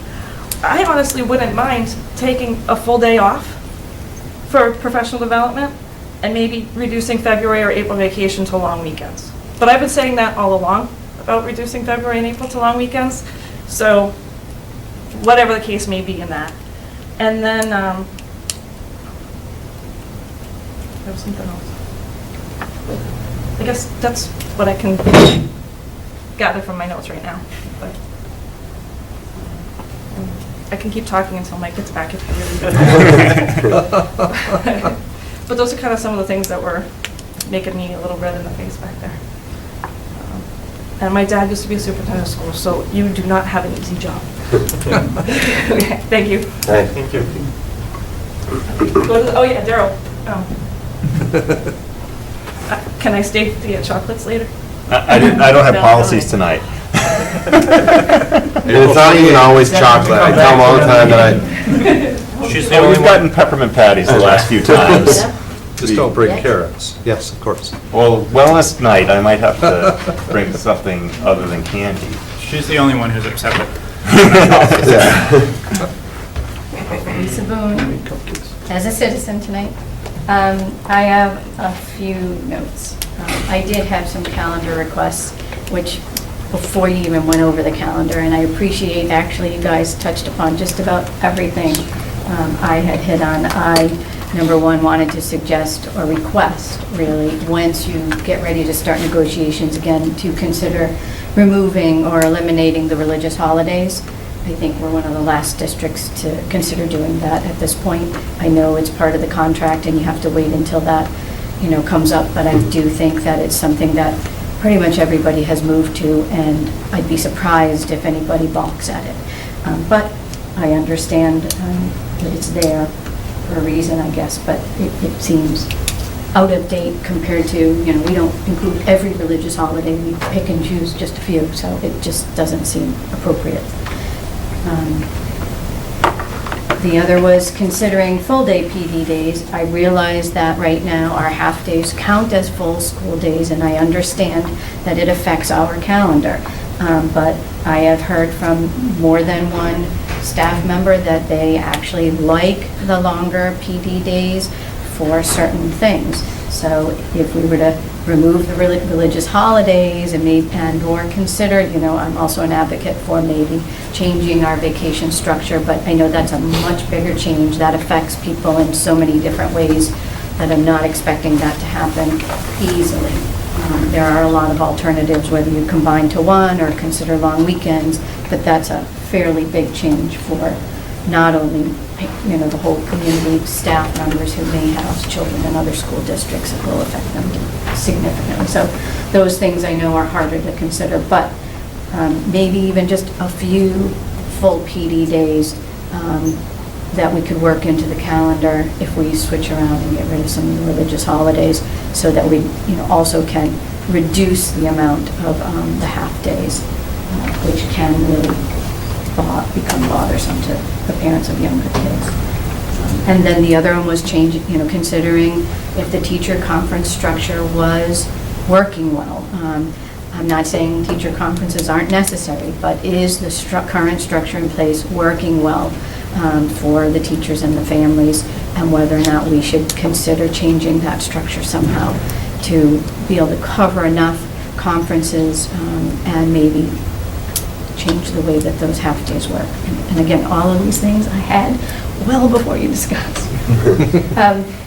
Moving on to the whole curriculum update. First, I just want to say, I was actually told recently about U.S. History 1 and 2 did incorporate civics directly into it, just so you're aware, Alex, because that was something I was interested in. I do think it's important, especially given the year that we've had for the whole presidential election. But aside from that, personally, getting people involved in our own local civics is so important, and how it just seems like we've moved away from that. People don't come to a town meeting as much. They don't come to these meetings. They don't participate when we really need them to. So we're making decisions on a very small amount of people, with input in our town, and that's not very healthy. We can see through our social media outlets that there are plenty of people who have lots to say, but they don't come and really give appropriate input when it's needed. So I think that increasing the level of understanding about what civics is all about and how we participate, not just in the civics, but even as volunteers, as parents, coaching and all of the things. Our entire, park and rec structure is based on volunteers to coach. We don't pay anybody to do that stuff. We all are aware of this, but I don't know if our children really understand that. I mean, we've had explicit conversations, but I do think that that is really important for us to bring up in our school system, because I don't know, somehow it's not talked about enough, and I think that being aware as a young person of this is how things go. We talk about community service, and they don't fully understand that that's how a lot of our community survives, is on community service, people's efforts to do things on a volunteer basis. So I do think that's really important to be considering to adding to our curriculum somehow, where we can integrate that right in, and even at the younger grades. I know the higher grades, there's a little more talk about it, but just really having kids understand these things is going to help us as they get older. Another question was, what part of the curriculum is the social emotional curriculum fall under? Does that fall under our wellness and health program, or is there any place that it actually is considered part of the curriculum? I have a nice flow chart that we have that we'll be publishing, but the answer is yes to both. Okay. And then that being said, is there a consideration to add a means of measuring progress in those areas through our reporting structure? I think it's great to say we do it. It's great to say we're incorporating it. It would be interesting to see if we had some ability to measure a student's progress in their social and emotional learning process, because we talk a lot about the 4 C's, communication, collaboration, and all of those things that we expect a young, teenager and higher up to be able to do, but a lot of those skills are taught at a younger age and built upon as you are moving forward. But we don't typically have good reporting on how a child is doing in that progress Is that of something skills. that's done in public school reporting? Not now, I mean, years talked ago, there used to be a little bit of it, but this is a topic that all states are talking about. I just happened to talk to my wife about a conference with all states together, and they're looking at ways to try to formalize measuring social and emotional development, and include that as part of the accountability measures that they look at when they're looking at school effectiveness. We've had those discussions. Part of it is we need to prioritize everything that we do, and we certainly have an interest in embarking upon that journey.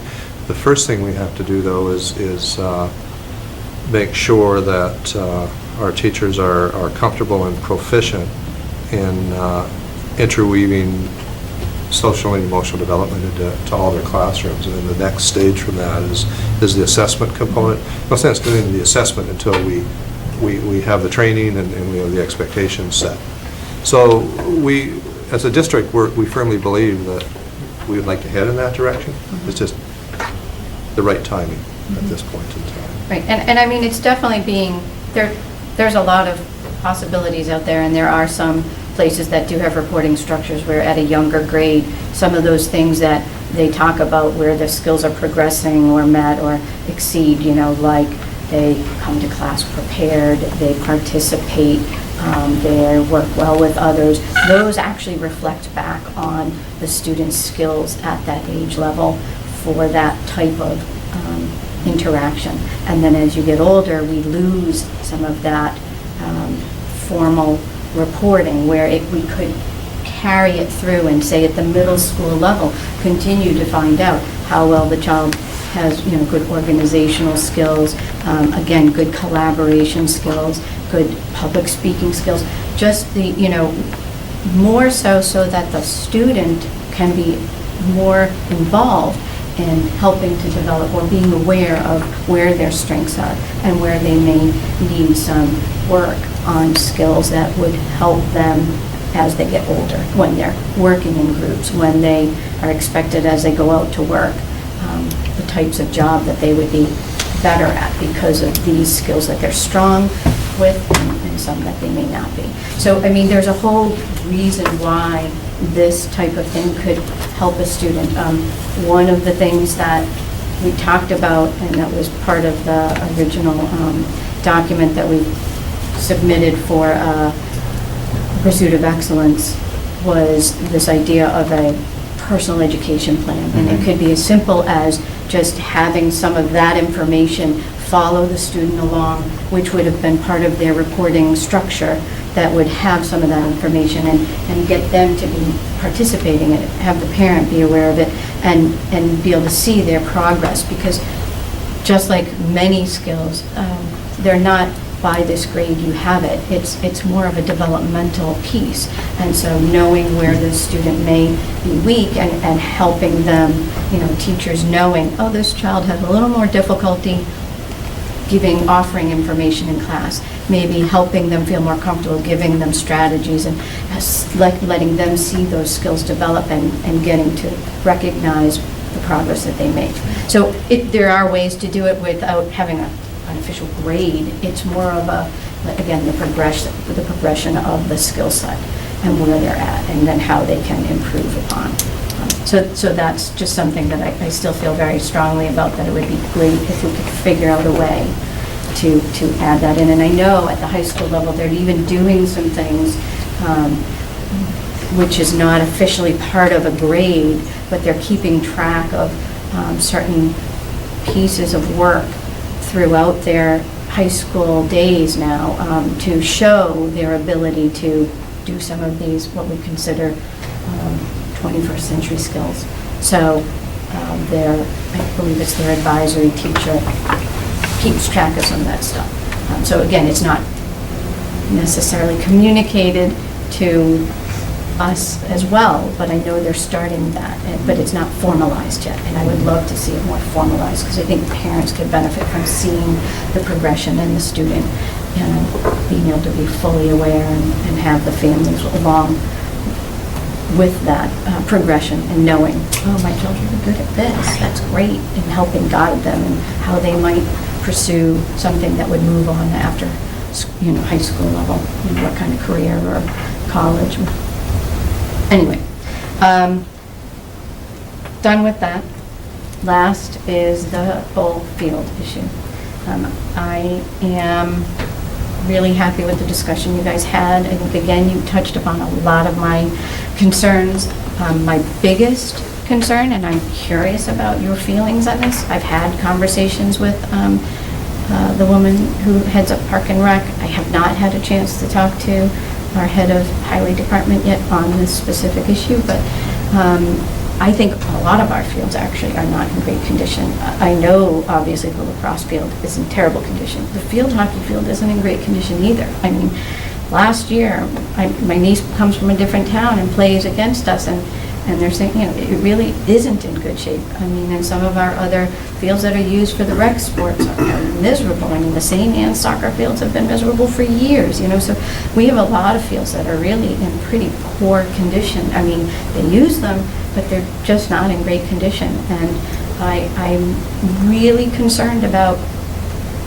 Alumni Field. Absolutely something has to happen with it. I don't disagree, but I think that it's so important for us to have a master plan, if you will, of our field space and our field usage. And I think there really isn't anything formally happening to address that. And it's not just the master plan of the usage and what we need to meet our needs. It's a maintenance plan. We don't have a maintenance plan. I mean, I've spoken to them on how this happens, and it's really disjointed because of the way that our fields are shared. And that is a problem. And so, the schools technically own most of them, not all of them, but most of them, because they're on school property.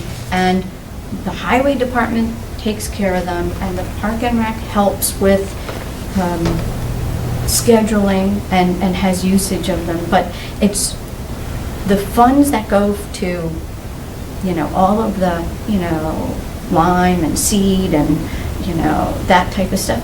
Who pays for it? Where does it come from? Well, I was told, some of that comes from the fees that students pay through the rec sports. And, they finally put a line item in for Alumni Field. It's the first time ever that they actually put in a line item to have monies for maintaining that field. So in the past, we don't address this well, and we don't really have a full picture. And I think that's a shame, because we've talked about these fields for years, not just Alumni Field, but it's been, and that was just done 2 years ago. But prior to that, there was discussion about building more soccer fields, building more field space. We've never built a field for our lacrosse teams that we've got a great flourishing lacrosse program. There's no dedicated fields except for the one at the high school, which they finally said this is a lacrosse field. But prior to that, there was really just no other fields for the rec program. So they use whatever fields are available. And that's why our fields really have deteriorated to the point of needing not just Alumni Field to be repaired, but a lot of repair and then a maintenance plan to make sure that the other fields get revitalized and are better playing surfaces. Right. I would counter that there is an inventory. They know exactly which fields are getting used. They know exactly what should be done. So it's not that it's a lack of planning. Mm-hmm. It's not a lack of acknowledgement that this is what should be done. It's, you're not going to get the money and you don't have the manpower, so do the best you can. Right. So it's a conscious decision that, based on the realities of the financial situation of the town, they've said, we're going to make do. You're going to have to make do. So, we could go do a wonderful overarching plan, and they're going to put it on the shelf, and it's going to sit there. Because until the town's financial situation changes, and the priorities change, this is what we're going to deal with. And it's been tolerable until we introduced boys lacrosse. You can live with the fields the way they are. They're not pristine, and they're not going to be. And nothing we do until you give the money and/or the manpower is going to change that. So studying it and thinking about it is, to me, of dubious value until a commitment has been offered to back up whatever you come up with actual execution. And I don't disagree. I'm not saying we need to study anything. I'm saying the town is being irresponsible by saying, let's go and put all this money into Alumni Field, when we still don't have a maintenance plan to deal with it once it's done. And so, if we don't actually commit manpower, money to take care of our fields, period, it's absolutely irresponsible to take any money to do something. Well, I disagree, because the problem is, ultimately- Lisa, you got to think about, the bleachers are separate from taking care of the fields. I don't disagree. The crown is separate from the wear and tear on the grass. So you can't say not throwing a single dollar is going to be, you wouldn't throw a single dollar towards it, because you're going to get a benefit. Are you going to get the full benefit that you want? That's going to be determined. Are you going to get 75% of it? That will be determined. But there's going to be a benefit, and it's time for it to happen, because this has been something that's been identified for a long. This was identified when the track was going in. Of course That it was. Alumni Field needed an intervention.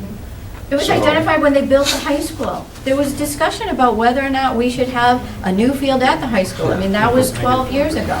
I'm saying that we still are putting a Band-Aid on a bigger problem. We are not really addressing the full problem. And I am very frustrated as a citizen who's seen this for more than 12 years, 15 years going, that we still don't take care of it as we should. The track was in complete we couldn't even use it before they decided they were willing to do something about it. And now we've allowed Alumni Field to get to that point. So it feels like talk has been talk for years, and nobody's bothered to put any money into it till it's so far gone that we're now forced But those are the to do economic it. realities. Go ahead. I was going to give a different perspective on how to, I don't disagree with what you're saying there, and I appreciate the inputs.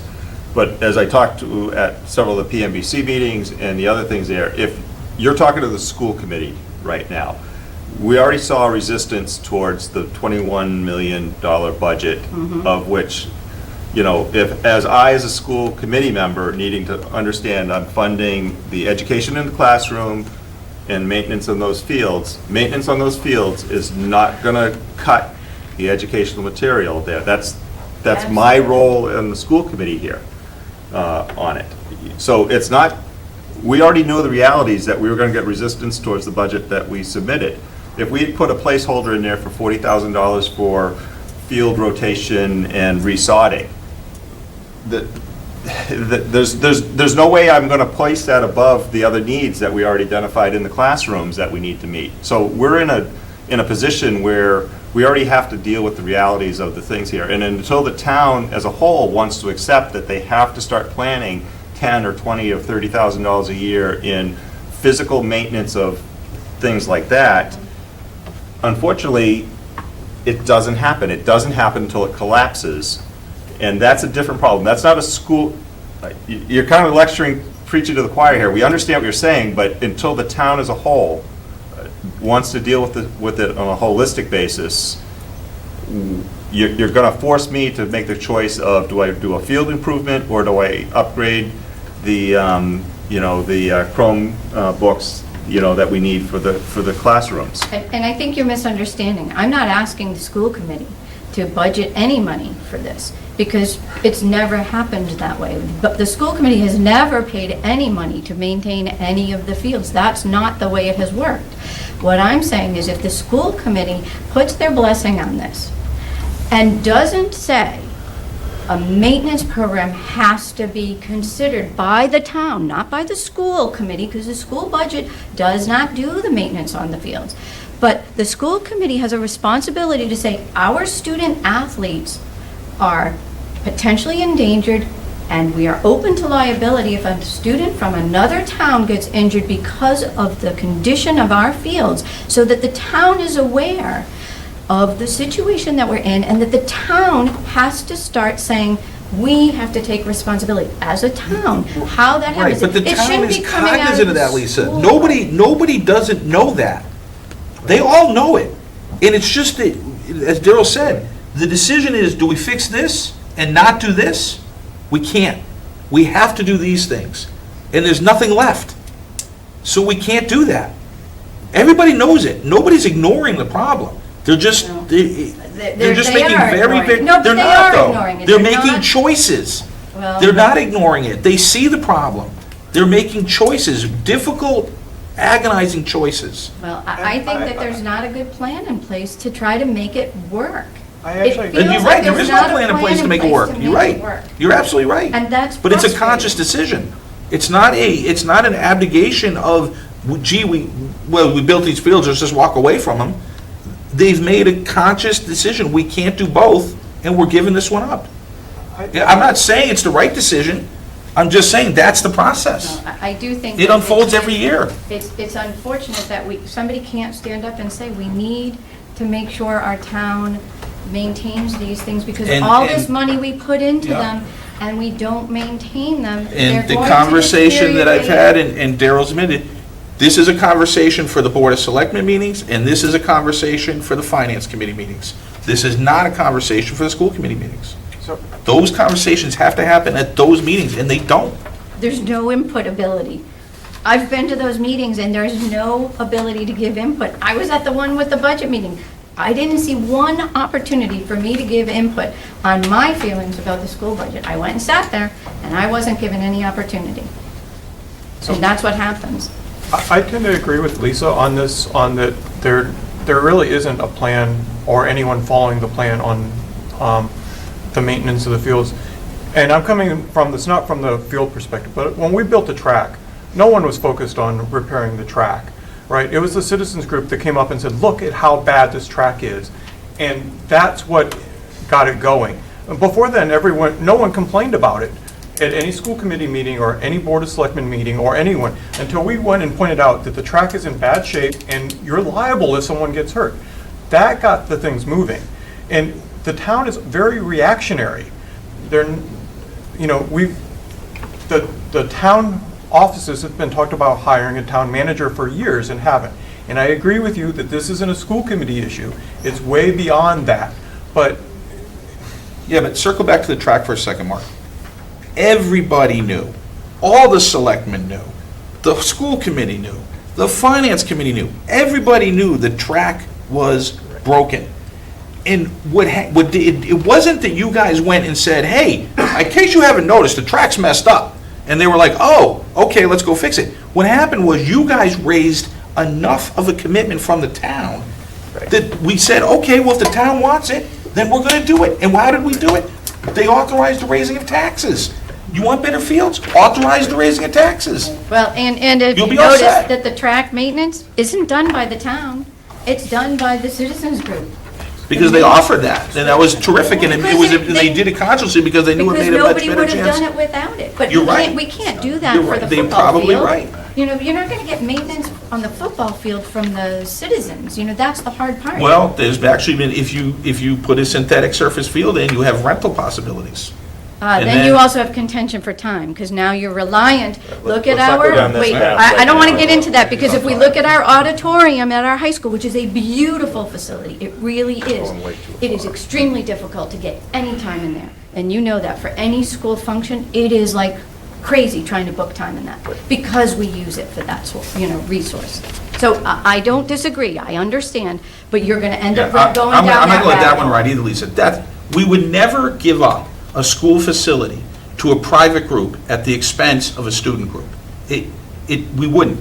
It's Those just are very hard. scheduled, Trust- they're scheduled, that you take care of the kids first, and then anything's left over, if we have an opportunity to use it, the gyms, the fields, and the auditorium, But the that's the auditorium fills up policy. fast. Yeah, it fills up fast because people want to use it, but it's not at the expense of our students. Trying to schedule banquets and all of those things can be nearly impossible. I'm just telling you, and I think it's a great facility, it really is beautiful.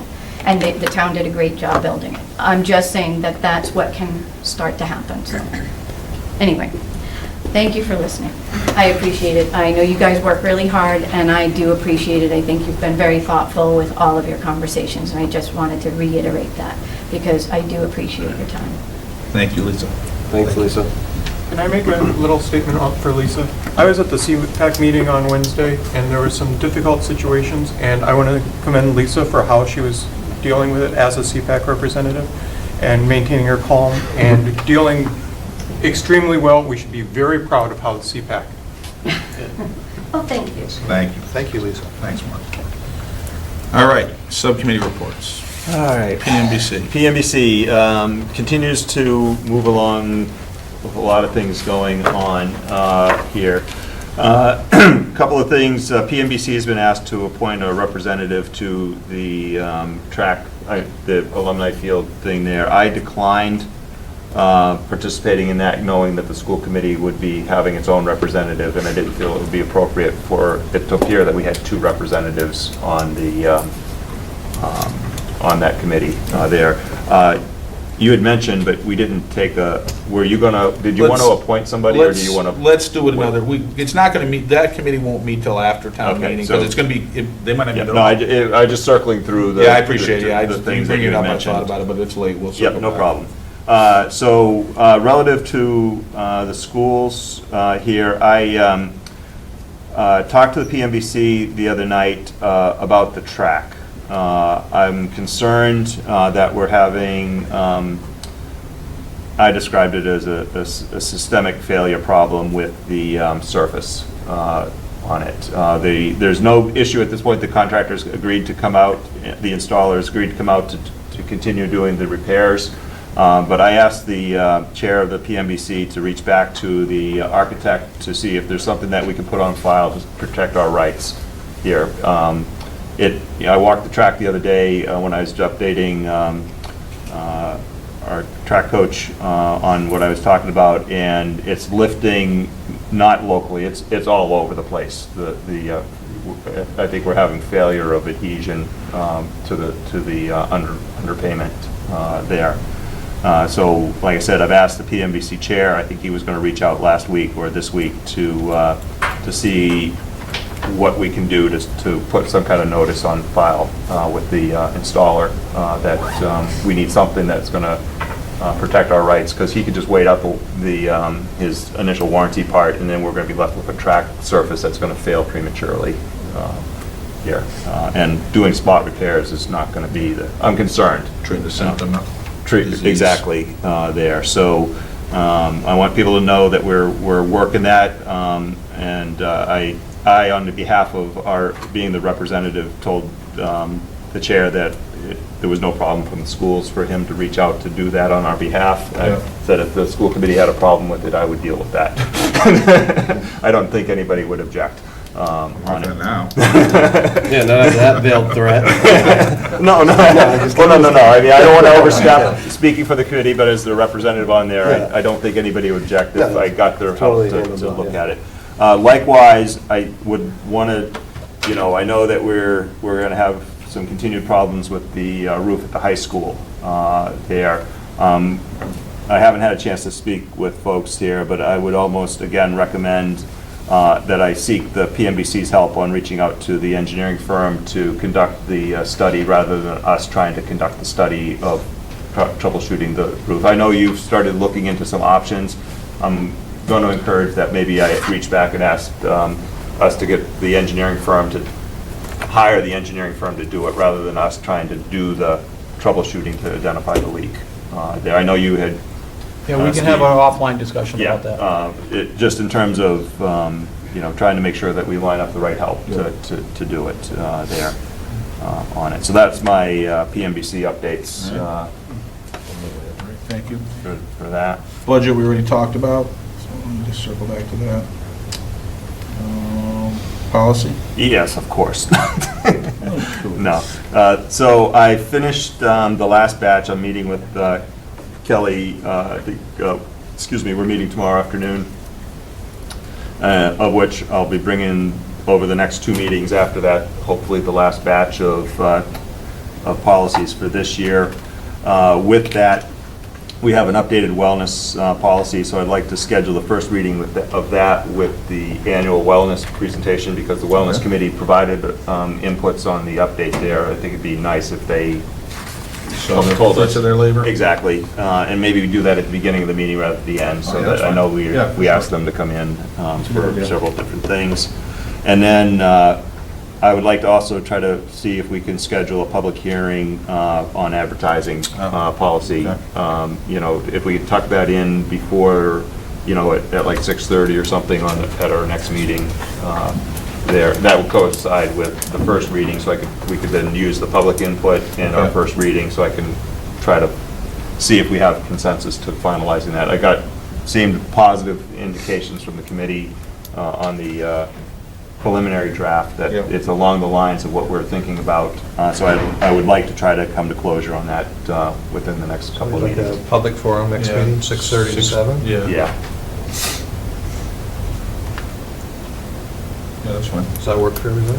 Works for me, yeah. I was about to ask for the school start time section that we're also trying to come, I'd like to have some time at the next meeting, preferably with I don't know if it's a public hearing or some sort of public comment session. Because we are trying to be on a bit of a timeline if we want to be able to. Right. Yeah. Yeah, I'm just thinking, so, kind of already tagged the beginning of the meeting. I mean, we can certainly make it part of the meeting. I mean, have we looked at the agenda yet, Kelly? Yeah, I didn't bring it with me. We've It's got almost the done. second Yeah, curriculum. second one done, or the second state of curriculum report. School choice has to be done next meeting, choice numbers, approval. I mean, we could put it in under old business.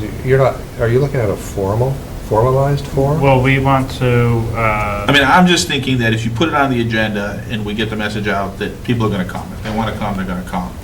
So Right, my you'd be hope given is the- that we are going to have a finalized presentation Right. of our efforts Yeah. with a couple of recommendations or a couple of possible actions for us to take or not take, for us to Right. consider and vote on. Okay. And so I'm not sure how much time we want to allot to that. I don't know how much interest the public will show. They Right. haven't shown any interest in us. Well, that's why I'm kind of But- thinking that if you put on the agenda, people that want, well, if they don't. I'm fine with not doing it as a public hearing and fine with Right. starting with the 6:30 advertisements. But I would like it to be at the next meeting, if at all possible, because I want us to have the ability to consider it for the next year. And the sooner we do that, the better. So then we have what? So we have, that's going to be April 28th. 28th, yeah. And then we have May, we have 2 meetings in May? Yes, we do. Do we want to push the curriculum to one of the 12th meetings in May? and the 26th. Do that? Part 2 of the curriculum update? We could. I mean, those meetings are filling up as well. I know. Because we have evaluation, we get scheduled in here too. Huh? The superintendent evaluation. Yeah. we get scheduled. We'll schedule that in as well. Could we move the? I'm not adverse to putting it on the next Right. meeting, Alex. I have no problem with it I on know. the next meeting. I'm just trying to figure out the best way to give you guys, because you did some significant amount of work. I don't want to cheat you out of your, I'm very interested in it. Well, that's good. You are an interested citizen. Let's put it on the agenda. Let's tentatively plan to put it on the agenda, and if we have to move something, we won't move that, we'll move something else. Thank you, I appreciate that. All right. We'll make That it would work, yeah.